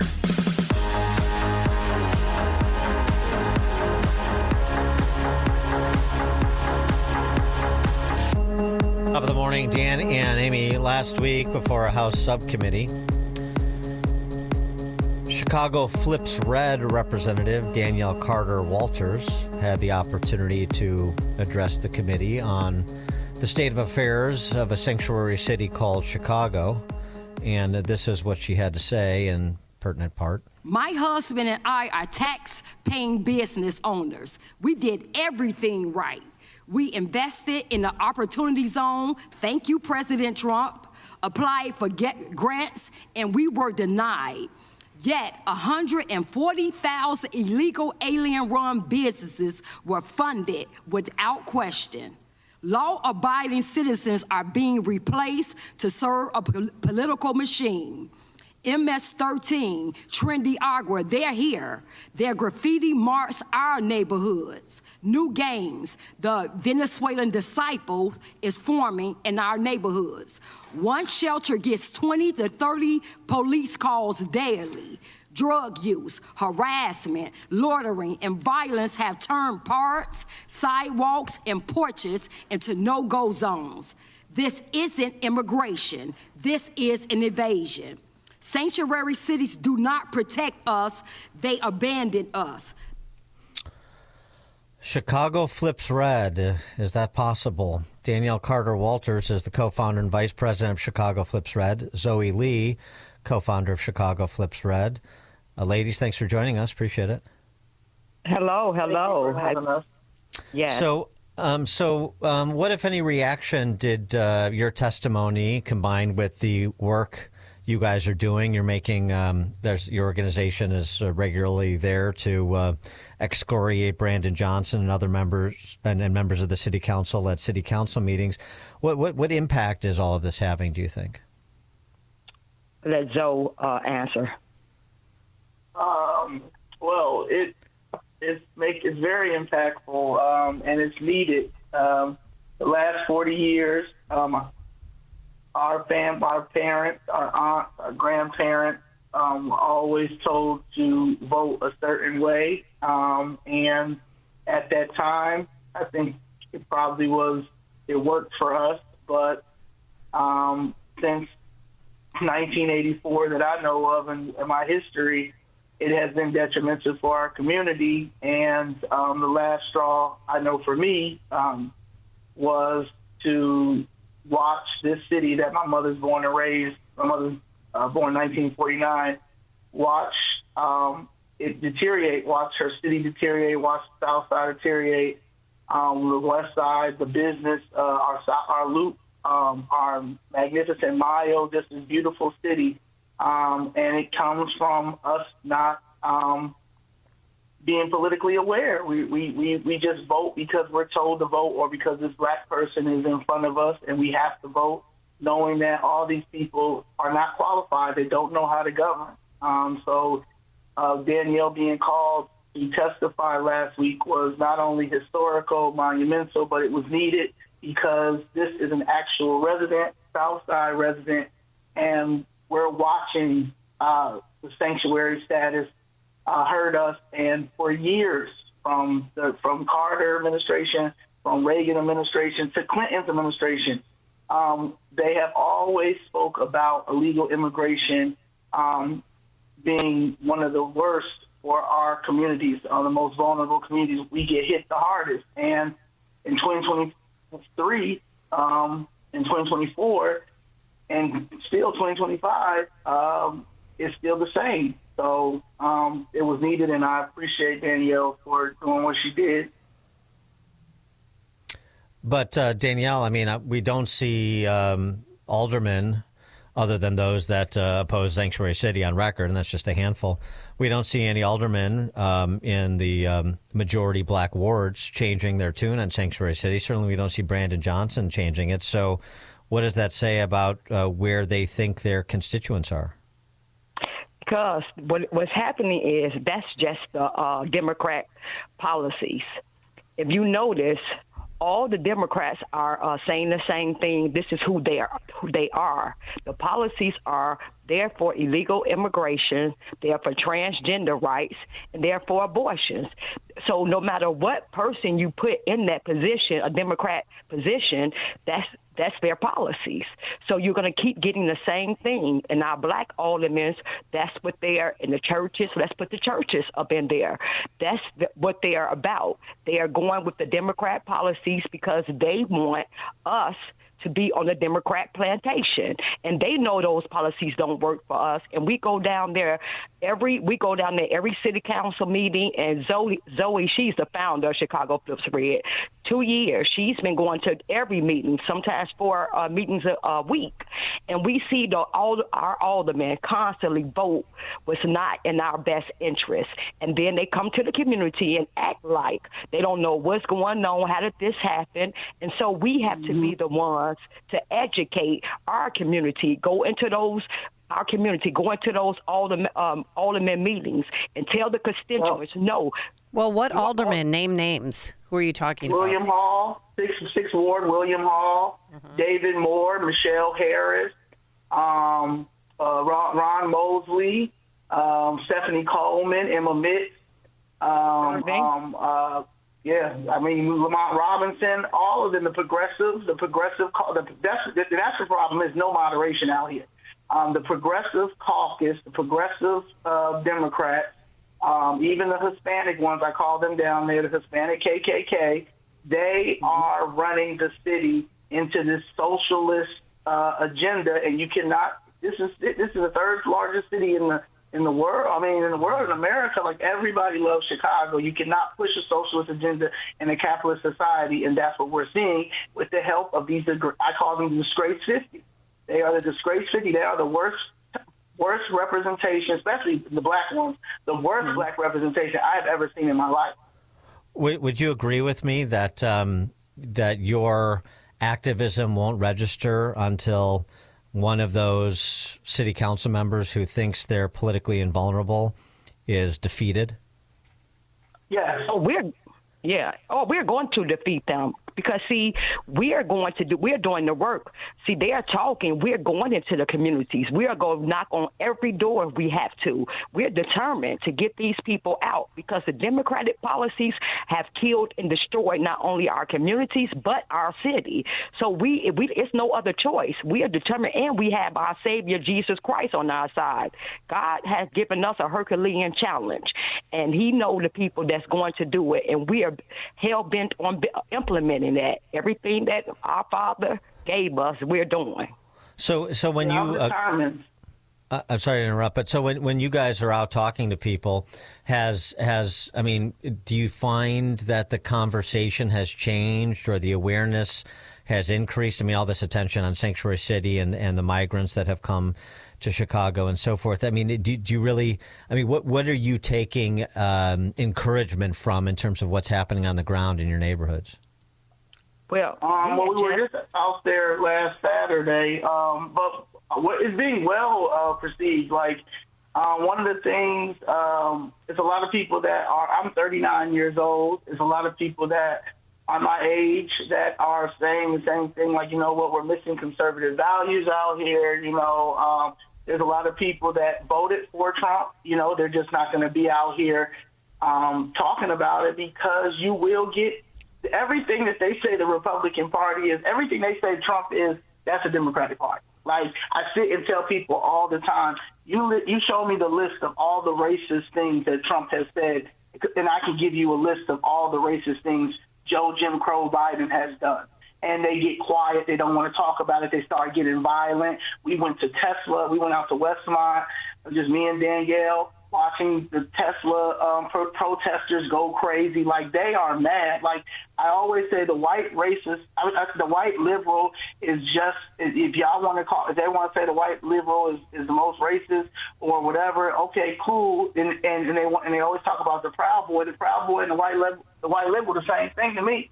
You understand? It's not about racism, and that's what the Democratic Party continues to do. This is an economic issue. This is an economic issue that has been happening for 40 years in our community. I'm 39 years old. So since 1984, we have yet to see the money that's supposed to go to our communities because we have gatekeepers like Brandon Johnson, like his administration who has no idea what they're doing, like Walter Burnett that's been down there since 1995, Michelle Harris that they launder money all day down there, and they've been doing it in Chicago for so long. And the reason why so many people are looking at Chicago is because this is the first time since 1984, since Reagan had gotten office, that it was almost a red wave, which I believe that it was a red wave, just including all them dead people that keep voting here in Chicago. But other than that, it was a red wave. People are tired. This is an economic issue. I'm an entrepreneur. I'm raised from an entrepreneur.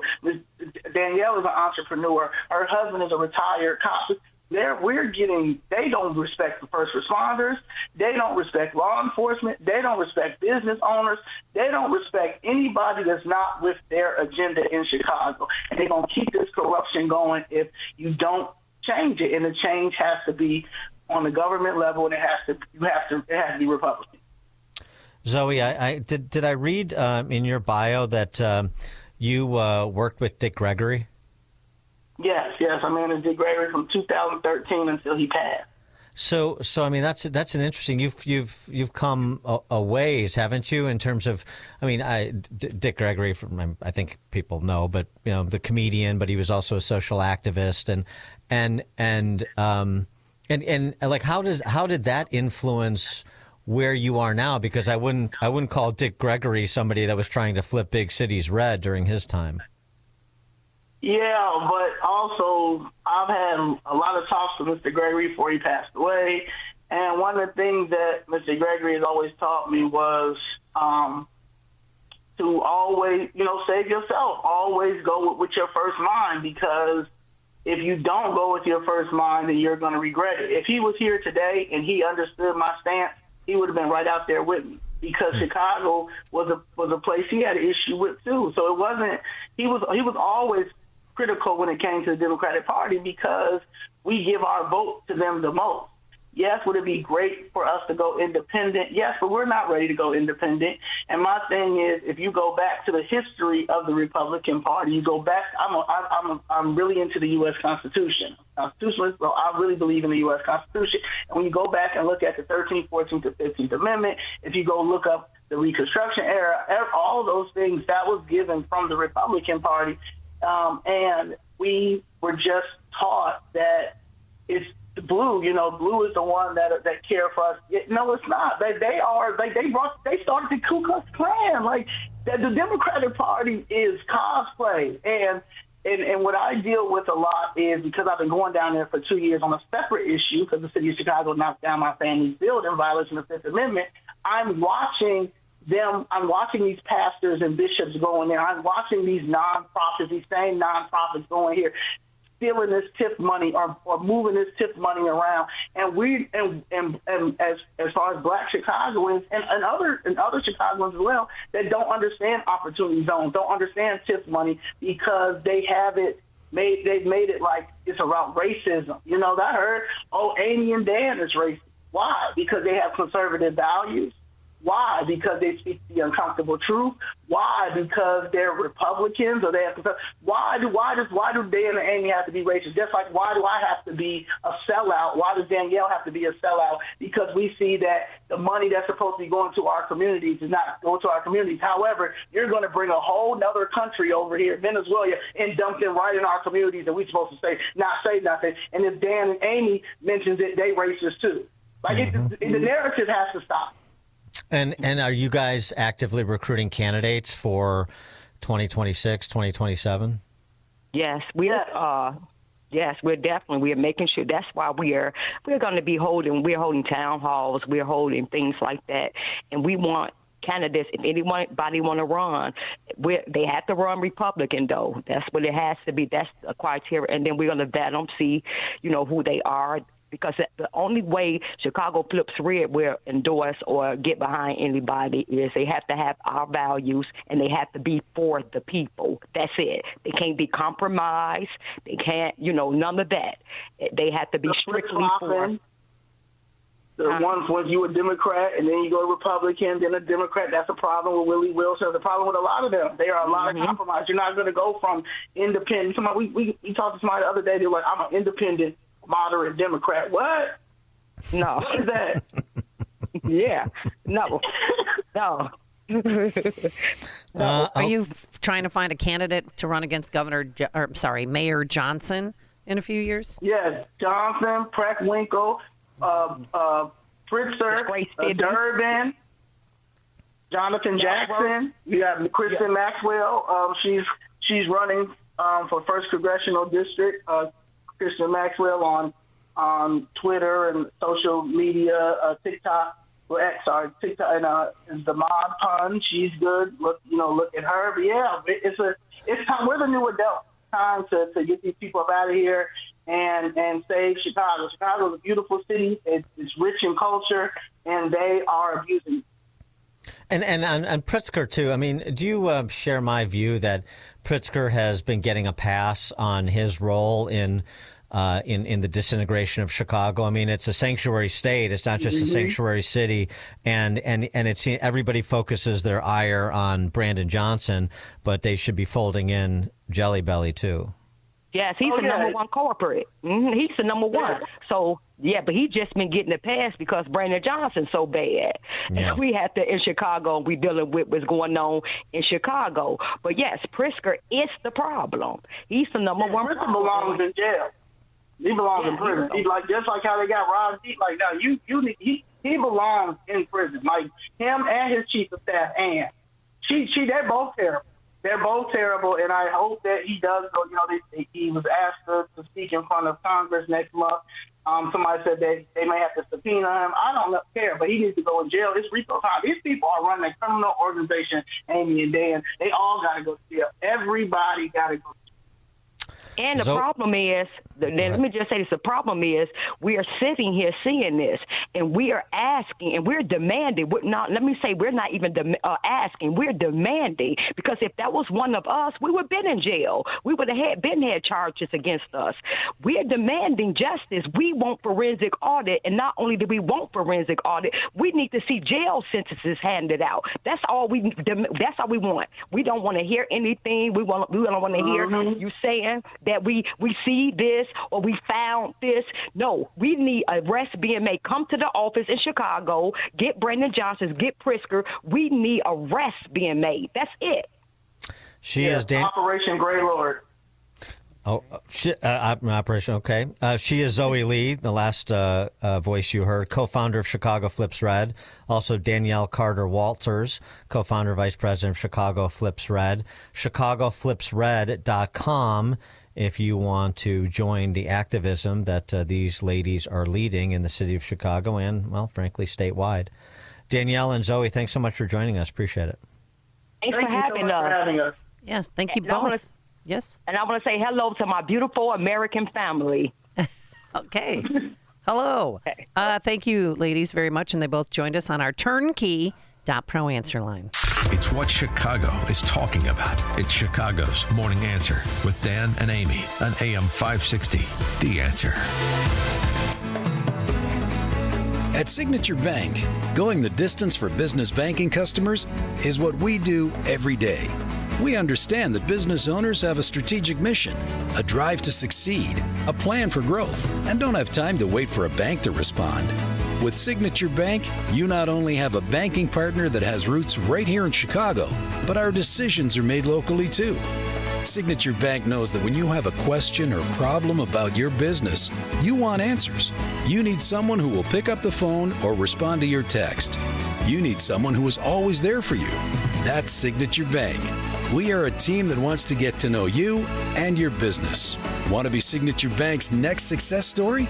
Give us a call today at 773-467-5630 or visit us online at signaturebank.bank. Member FDIC Equal Housing Lender.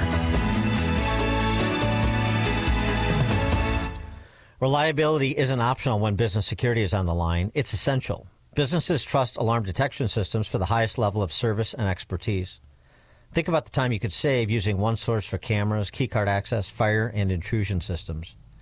ADS offers expert alarm installation and testing by highly trained technicians, 24/7 professional monitoring, same-day or next-day service upon request because downtime isn't an option, dedicated teams for cameras, access control, and fire alarms, more than 300 security professionals working for you. Choosing ADS means your business stays protected and will be ready to open tomorrow.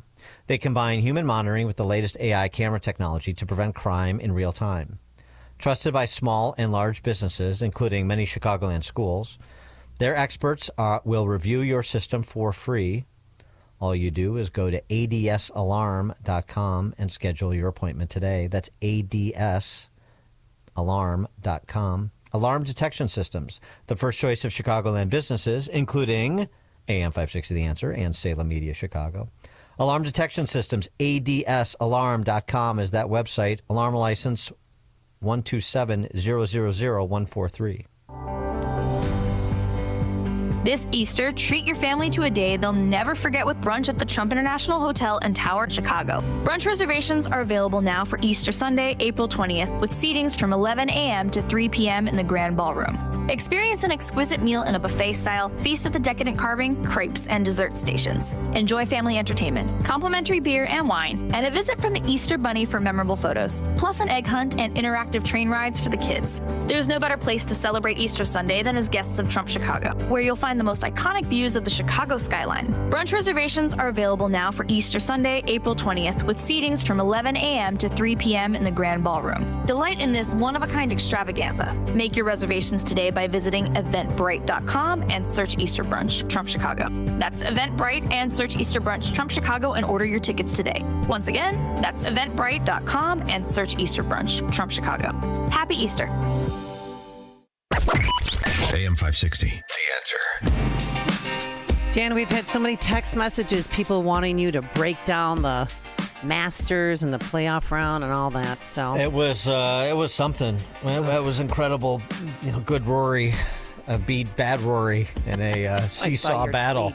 No, it was something. But I mean, it really actually there's a really interesting piece about a sports psychologist that joined Rory's very close-knit team that may have made the difference, because if there was one word to describe Rory's performance yesterday, it was resilient. So very interesting, but maybe we'll get to that before the morning is out. But at 8:38, we have to get to the big ideological lie with Professor Daniel Mahoney. That's 8:38. And the Blue Origin all-women's crew, Dan, is in flight. We'll see what happens. Did you hear about that? Did you hear who made the starting lineup there? Do you care? Hope they don't have to parallel park. That was actually funny. Yeah, Lauren Sanchez, she put together her besties. She got to choose who goes up into space with her for 11 minutes and they come back down. We'll keep an eye on it to make sure everything goes well. But now let's head into the newsroom. Here's Nikki Whaley. Good morning. It's 57 degrees in Chicago in the AM 560 The Answer newsroom. I'm Nikki Whaley. The director of President Trump's National Economic Council says numerous countries have already come to the U.S. looking to sign trade deals in response to new global tariffs announced in recent days. Kevin Hassett told CNN State of the Union that economic uncertainty will subside as more and more countries make deals with the U.S. to avoid high tariffs. The whole point of the trade policy is to address the national emergency that we're too dependent on foreign products. Hassett said that the tariffs on China are aimed at protecting U.S. national security by making the country less reliant on imported goods. This despite a recent announcement declaring tariff exemptions for electronic items manufactured in China, such as computers, smartphones, flat panel TV displays, flash drives, and memory cards. Police are investigating after 13 smash-and-grab robberies happened in the south suburbs. The crimes happened early Friday morning in Frankfort and Tinley Park. In each instance, suspects entered the business, took items, and drove away. Police said officers followed the vehicles involved in the crimes to Chicago, but the suspects got away. A check of the roads coming up in 2 minutes on AM 560, The Answer. For nearly a decade, AM 560 has marked the start of summer with a night of cigar smoking and great conversation. And this year, we've expanded Cigar Night to 2 nights. Wednesday, May 21st at Gobert's Farm in Pingree Grove, and Thursday, May 22nd at Gaelic Park in Oak Forest, featuring the great Larry Elder, along with AM 560's Dan Proft and Sean Thompson. Tickets are on sale now at 560theanswer.com/cigar. That's 560theanswer.com/cigar. Sponsored by Opum Tax Advocates and attorney Stephen A. Leahy. Mike Huckabee here for Vinia. Vinia is the remarkable red grape circulation superfood shown in the clinical trial to increase the dilation of arteries for better blood flow. Better blood flow gives me the physical energy I want. Better blood flow means more oxygen can go to my brain to give me the mental alertness that I need to be at the top of my game. I've taken Vinia every day for over 3 years. It's been a life changer. Each Vinia capsule has the same amount of piceid resveratrol found in 1,000 grapes or a full bottle of wine, but without the sugar, calories, or alcohol. If you want all-day energy, better mental alertness, start your day with Vinia. Go online to get your first month free. Go to Vinia.com to learn how to get your first month free. Enter discount code HUCKFREE at checkout. Visit VINIA.com. Use discount code HUCKFREE to save. Plus, we'll include free shipping and a 90-day risk-free guarantee. Go to Vinia.com right now.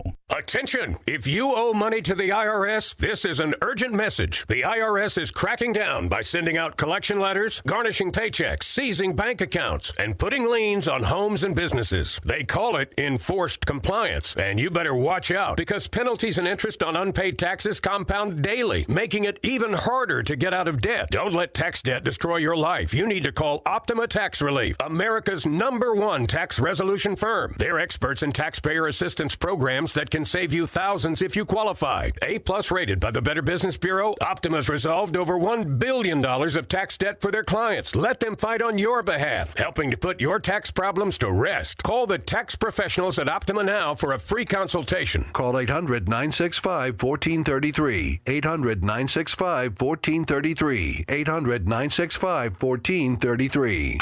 Optima Tax Relief.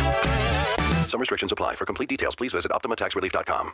Hey, Carl Jackson here for Dennis Prager. While Dennis Prager is recuperating, we know you miss your daily dose of Dennis. That's why Pragertopia is giving you a special gift. Right now, Pragertopia members can hear the best 2 hours of Dennis's favorite segments from as far back as 2010. On Monday, you can hear the Happiness Hour. Life, liberty, and the pursuit of happiness. That's what I'm about. Tuesday is Celebrity Guest Day. Donald Trump Jr. is in studio with me. On Wednesday, it's the Male-Female Hour. I really do wish there were a way to ascertain the number of marriages that this hour has helped. Thursday, the Ultimate Issues Hour. Not having ultimate issues clarity is like having a map, but you don't know where you're going. And Friday is Open Lines. Feel free to ask me anything about me, about you, about life. So if you're missing your daily dose of Dennis, go to Pragertopia.com and hear all your favorite segments along with lectures, celebrity interviews, and his famous Torah teachings and more. Get your daily dose of Dennis at Pragertopia.com, Pragertopia.com. This hourly segment is brought to you by Goldilocks, offering smart security systems to homes and businesses. Call Goldilocks at 708-889-5600.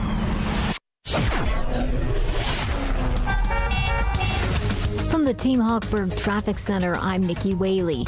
The Edens inbound from Lake Cook to Montrose, 17 minutes. Outbound, 14 minutes. On the Kennedy inbound from Montrose to the Burn Interchange, 39 minutes. Outbound, it's going to be about 33 minutes. On the Eisenhower inbound from Wolf to the Old Post Office, 40 minutes. Outbound, 30 minutes. On the Stevenson inbound from the Tri-State to Lakeshore Drive, 37 minutes. Outbound, 25 minutes. This report is sponsored by Lowe's. The new My Lowe's Pro Rewards program makes it easier than ever for members to save and get more.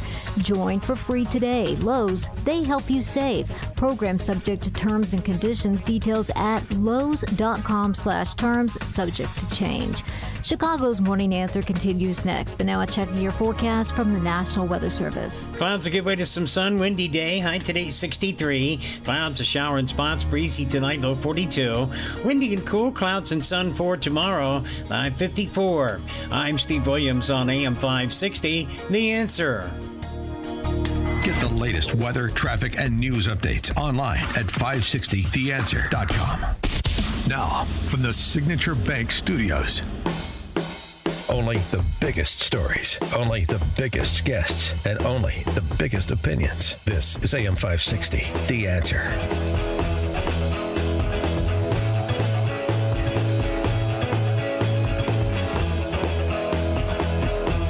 Top of the morning, Dan and Amy. To paraphrase Leo Strauss, the root of evil, the root of all evil, is the elimination of the difference between good and evil. Our next guest, Professor Daniel Mahoney, is professor of politics at Assumption College. He still has hope that Western civilization can be salvaged, that is, that the resources for renewal are with us if we choose to access and deploy them. His new book, The Persistence of the Ideological Lie, The Totalitarian Impulse Then and Now, which releases on tax day of all days. The Persistence of the Ideological Lie. Professor Daniel Mahoney, thanks for joining us. Appreciate it. My pleasure, Dan. So the ideological lie is what? Well, the ideological lie is fundamentally the view that human nature can be radically changed, that as you put it very nicely, that the distinction between good and evil can be replaced by a view that the fundamental distinction relevant for politics and human life is a distinction between progress and reaction. You know, there are those people who are on the side of history who are working to transform the human condition, and then there are those who resist that, who have to be jettisoned or put aside to create a better future. And one of the arguments I make in the book is that the ideological lie, so defined, not only continued after the seeming collapse of communism, European communism in 1989, but it radicalized so that we didn't learn that lesson. And so we had new forms of what I also call the totalitarian impulse manifest themselves. And we really have to learn this lesson. We have to understand exactly why the terrible tragedies of the 20th century unfolded. We have to learn, it wasn't just dictatorship versus democracy or the planned economy versus the market economy, as relevant as those distinctions are, but it was a radical. What was at stake was a sort of radical project to get rid of the human condition and replace it by another false reality. And, whenever you have ideologies that say they know with certitude who the evildoers are and who the victims are, you're in the realm of the ideological lie. You know, you're not seeing the struggle between the drama of good and evil in each human heart as the fundamental reality. You're seeing there's a small group of exploiters, victimizers. We know who they are, and if we get rid of them or we cancel them or we send them to the gulag, all will be well. So that's the structure of the ideological lie. And it's really had taken different forms from the French Revolution on, but it's even if wokeness is now being resisted and challenged in a way, let's say it wasn't in the summer of 2020, it's not going away. It's deeply institutionalized in large parts of the culture, educational world, entertainment world, and politics too. Well, and our mediating institutions, K through 12 schools, and obviously the campus and the arts. I mean, so that to me, we've been talking a lot about this over the last 80 days of the Trump administration, which is the executive orders and what Trump is doing in contravention to identitarianism. Those are all great things, but the battle is not necessarily being won at the state and local level in a lot of places, as the ideology persists, and so do the policies. The resistance is still very strident, and so when you talk about the resources are there to sort of combat the ideological lie that you describe, what are those resources you're referring to? I think the beginning of wisdom is understanding. I mean, we can't fight a deep-seated pathology unless we know what it is. And, there was, I believed it was, Supreme Court Justice has said about obscenity, he knows it when he sees it. Most people have that attitude. Yeah, Potter Stewart. Many people have that attitude about ideological fanaticism. Well, they sort of know it when they see it, but that's not good enough. We have to understand exactly what the syndrome is, why it is so corrupting. And I'd say about identitarianism, for example, which is one, I sometimes call it the new racialism, which is one powerful manifestation of the ideological lie today. One of the things that's so horrific about it is it denies the civic and moral agency of so-called victims. And so people of color, as they're now called, are said to be, things can never improve in the United States. They lack the basic freedom of will or moral agency to make a difference in their own lives. That mode of thinking is an invitation for despotism, because a small, ideologically enlightened elite are the only people who are able to, understand what other people don't understand and act accordingly. So, I think you're absolutely right, too, about there was euphoria, if you read the center-right media, let's say November, December 2024. Wokeness is over, the new era has begun, and I think you're exactly right. I think much of this is deeply ingrained in the institutions of civil society. And I should add one more paradox.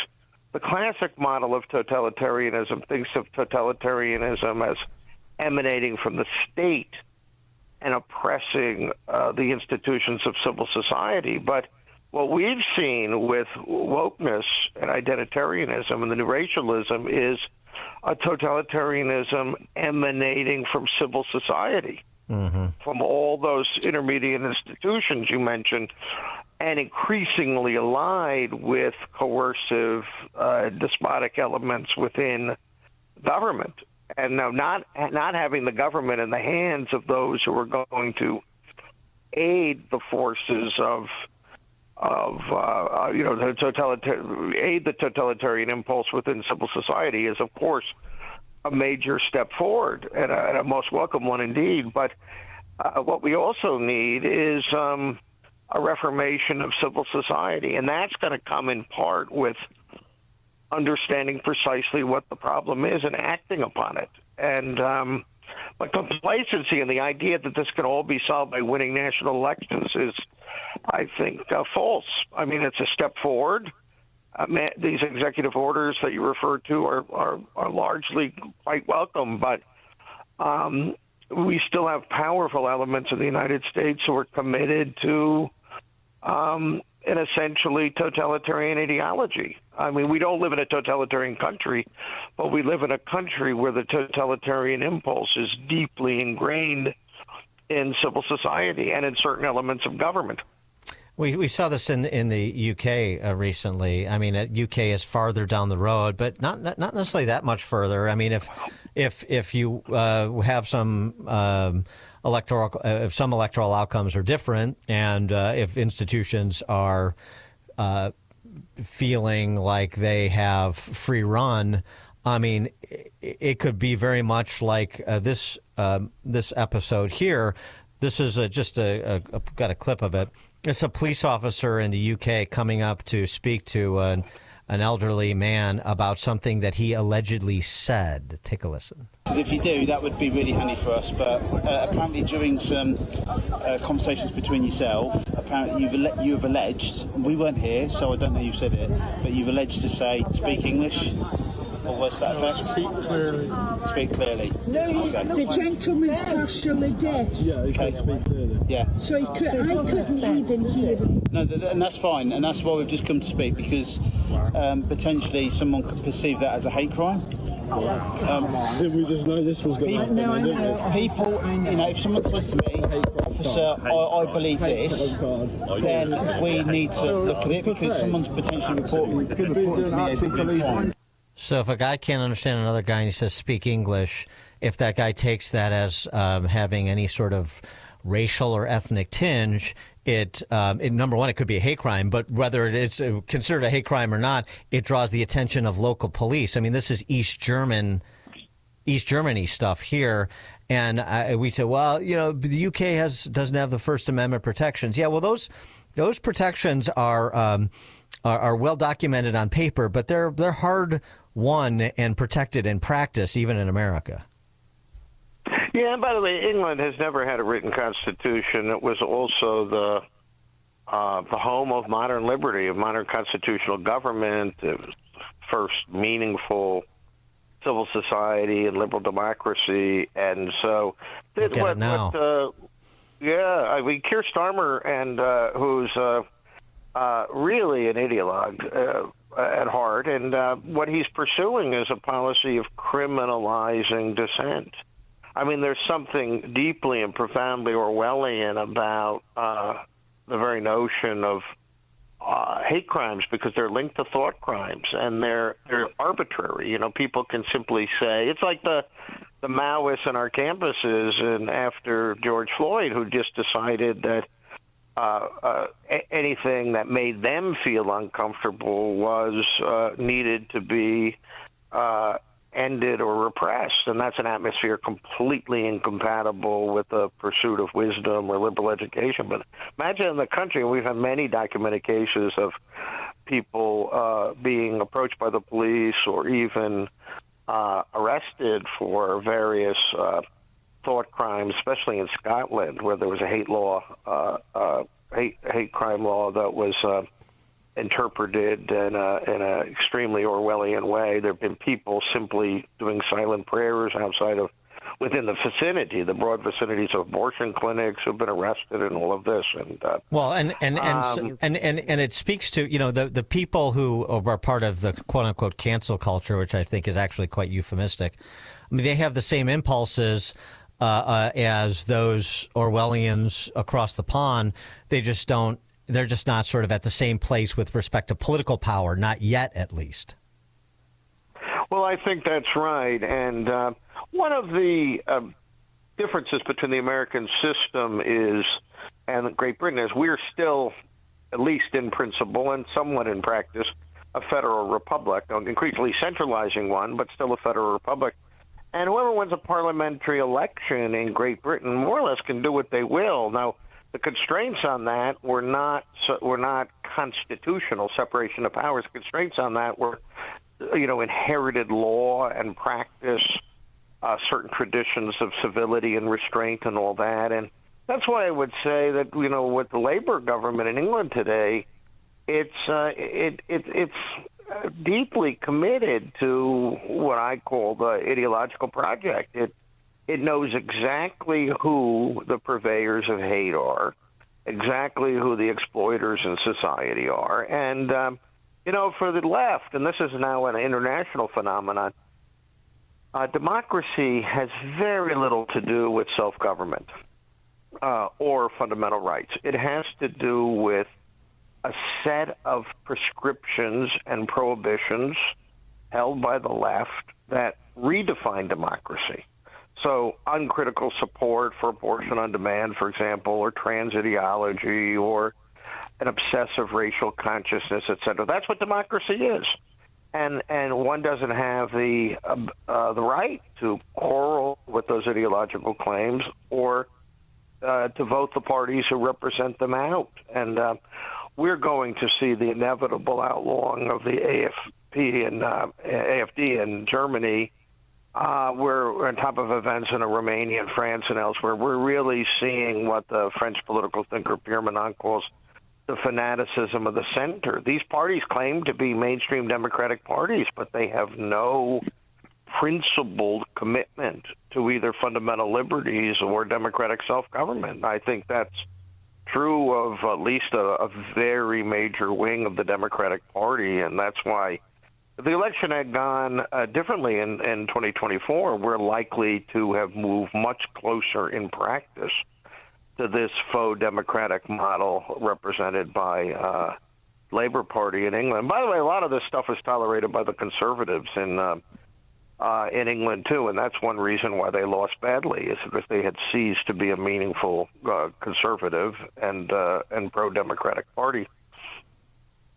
Daniel Mahoney is professor of politics at Assumption College. The new book, The Persistence of the Ideological Lie, the totalitarian impulse then and now, the persistence of the ideological lie. Professor Daniel Mahoney, thank you for joining us. Appreciate it.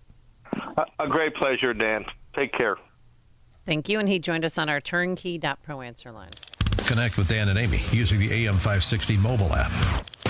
Download it today at 560theanswer.com/mobile. You never want to miss one of life's most important moments. A graduation, a birthday, a first communion, a wedding. When these moments happen, you want to make sure to capture them so that you and your loved ones can remember them for years to come. For over 30 years, families have relied on Tom Kaloran Photography to capture important life moments. This locally owned family business can provide the solutions you need for your important event photography, from weddings and birthdays to class reunions and golf outings. No matter the size or scope, Tom Kaloran Photography will make sure you have lasting memories to share for years to come. Tom Kaloran Photography is also the official photographer for AM 560 The Answer. To learn more and to see their portfolio, just visit KaloranPhotography.com. That's KILLORAN Photography.com. Or call them at 708-361-0025. Tom Kaloran Photography, capturing important life moments for over 30 years. This year, Holy Week is the same week for Christians and Jews. Passover commemorates the great exodus of the Jews from Egypt. For Christians, Holy Week begins on Palm Sunday, April 13th, when Jesus rode a donkey into Jerusalem and crowds waved palm branches and cheered Hosanna, loosely, a praise of save now. Just 4 days later, on Holy Thursday, Jesus and his disciples took part in their last Passover together. This Last Supper is when Jesus was betrayed and falsely convicted. The next day, Good Friday, Jesus was hung on the cross and died. John 1:29, Behold, the Lamb of God who takes away the sin of the world. But wait, the story doesn't end here. Jesus was buried in a tomb, and on the third day, he rose from the dead. That's what Easter and the Christian faith is all about. Read Isaiah 53 and John's full account of his good news, a read that will change your life forever. Fox Valley Coins will be closed on April 18th in remembrance of Good Friday. Happy Easter from Fox Valley Coins. You've probably been hearing a lot of buzz about tariffs. I haven't. Really? What's a tariff? It's a tax on imported goods. It makes these imported goods more expensive. Oh, that explains why I've never heard of tariffs. Why? Because 92.3% of the furniture at Penny Mustard is made in the USA. True. In fact, most of it is built by local craftsmen and women right here in the Midwest. And locally sourced furniture will never have a tariff on it. So when you invest in new furniture at Penny Mustard, you won't be paying extra taxes and shipping costs. Besides, tariffs or no tariffs, our American-made Penny Mustard Strong furniture will last generations longer than IFE-made furniture shipped in from overseas. You get so much more for your money when you buy American. Tell me more about these tariffs. Can we talk about this later? I'm so tired of hearing about them. Oh, so I guess you can say that all this talk about tariffs is taxing. I see what you did there. PennyMustard.com. Penny Mustard Furnishing. Hi, Amy Jacobson here. With the crime we're seeing in Illinois, I know how important it is to keep my home and my family safe. That's why I chose Goldilocks for my home security. One of their awesome technicians just came over and gave me a free assessment of my home. They found vulnerabilities that intruders typically look for and created a personalized plan for me. Goldilocks offers state-of-the-art smart home security systems with HD cameras, motion detectors, smart locks, mobile notifications. As you know, crime in Illinois is out of control, and I'll sleep easier knowing that Goldilocks has my back. They even offer commercial security systems for any size business. Tell them Amy Jacobson sent you, and Goldilocks will include 3 months of monitoring for free with any new install. Call Goldilocks today at 708-889-5600. That's 708-889-5600. Or visit them online at GoldilocksInc.com. That's GoldilocksInc.com. AM 560, The Answer. Where did the time go? We didn't even get to talk about Dan's conservative action figure. How did you accessorize? I do want to talk about Bob Rotella. I mentioned him earlier, the sports psychologist that Rory McIlroy is working with. I guess he's been working with for a couple of years. It's about getting people to learn how to get out of their own way so they can do something they know how to do. He had a chat with him, too, after he had a poor round on, double bogeyed, two double bogeys to end the first round. So, yeah, resilience. Maybe I need to see a Dr. Bob Rotella. Yeah. Work on that. Line that up for your birthday. All right, thanks to Justin Kosick and Quinn McCarthy. Couldn't do it without him. Have a wonderful day. Sunshine warmer, a high of 62. It's 9 a.m. WIND Chicago. 65 miles up. I'm Chris Foster, Fox News. A 6-woman crew rides a Blue Origin rocket to the edge of space and back.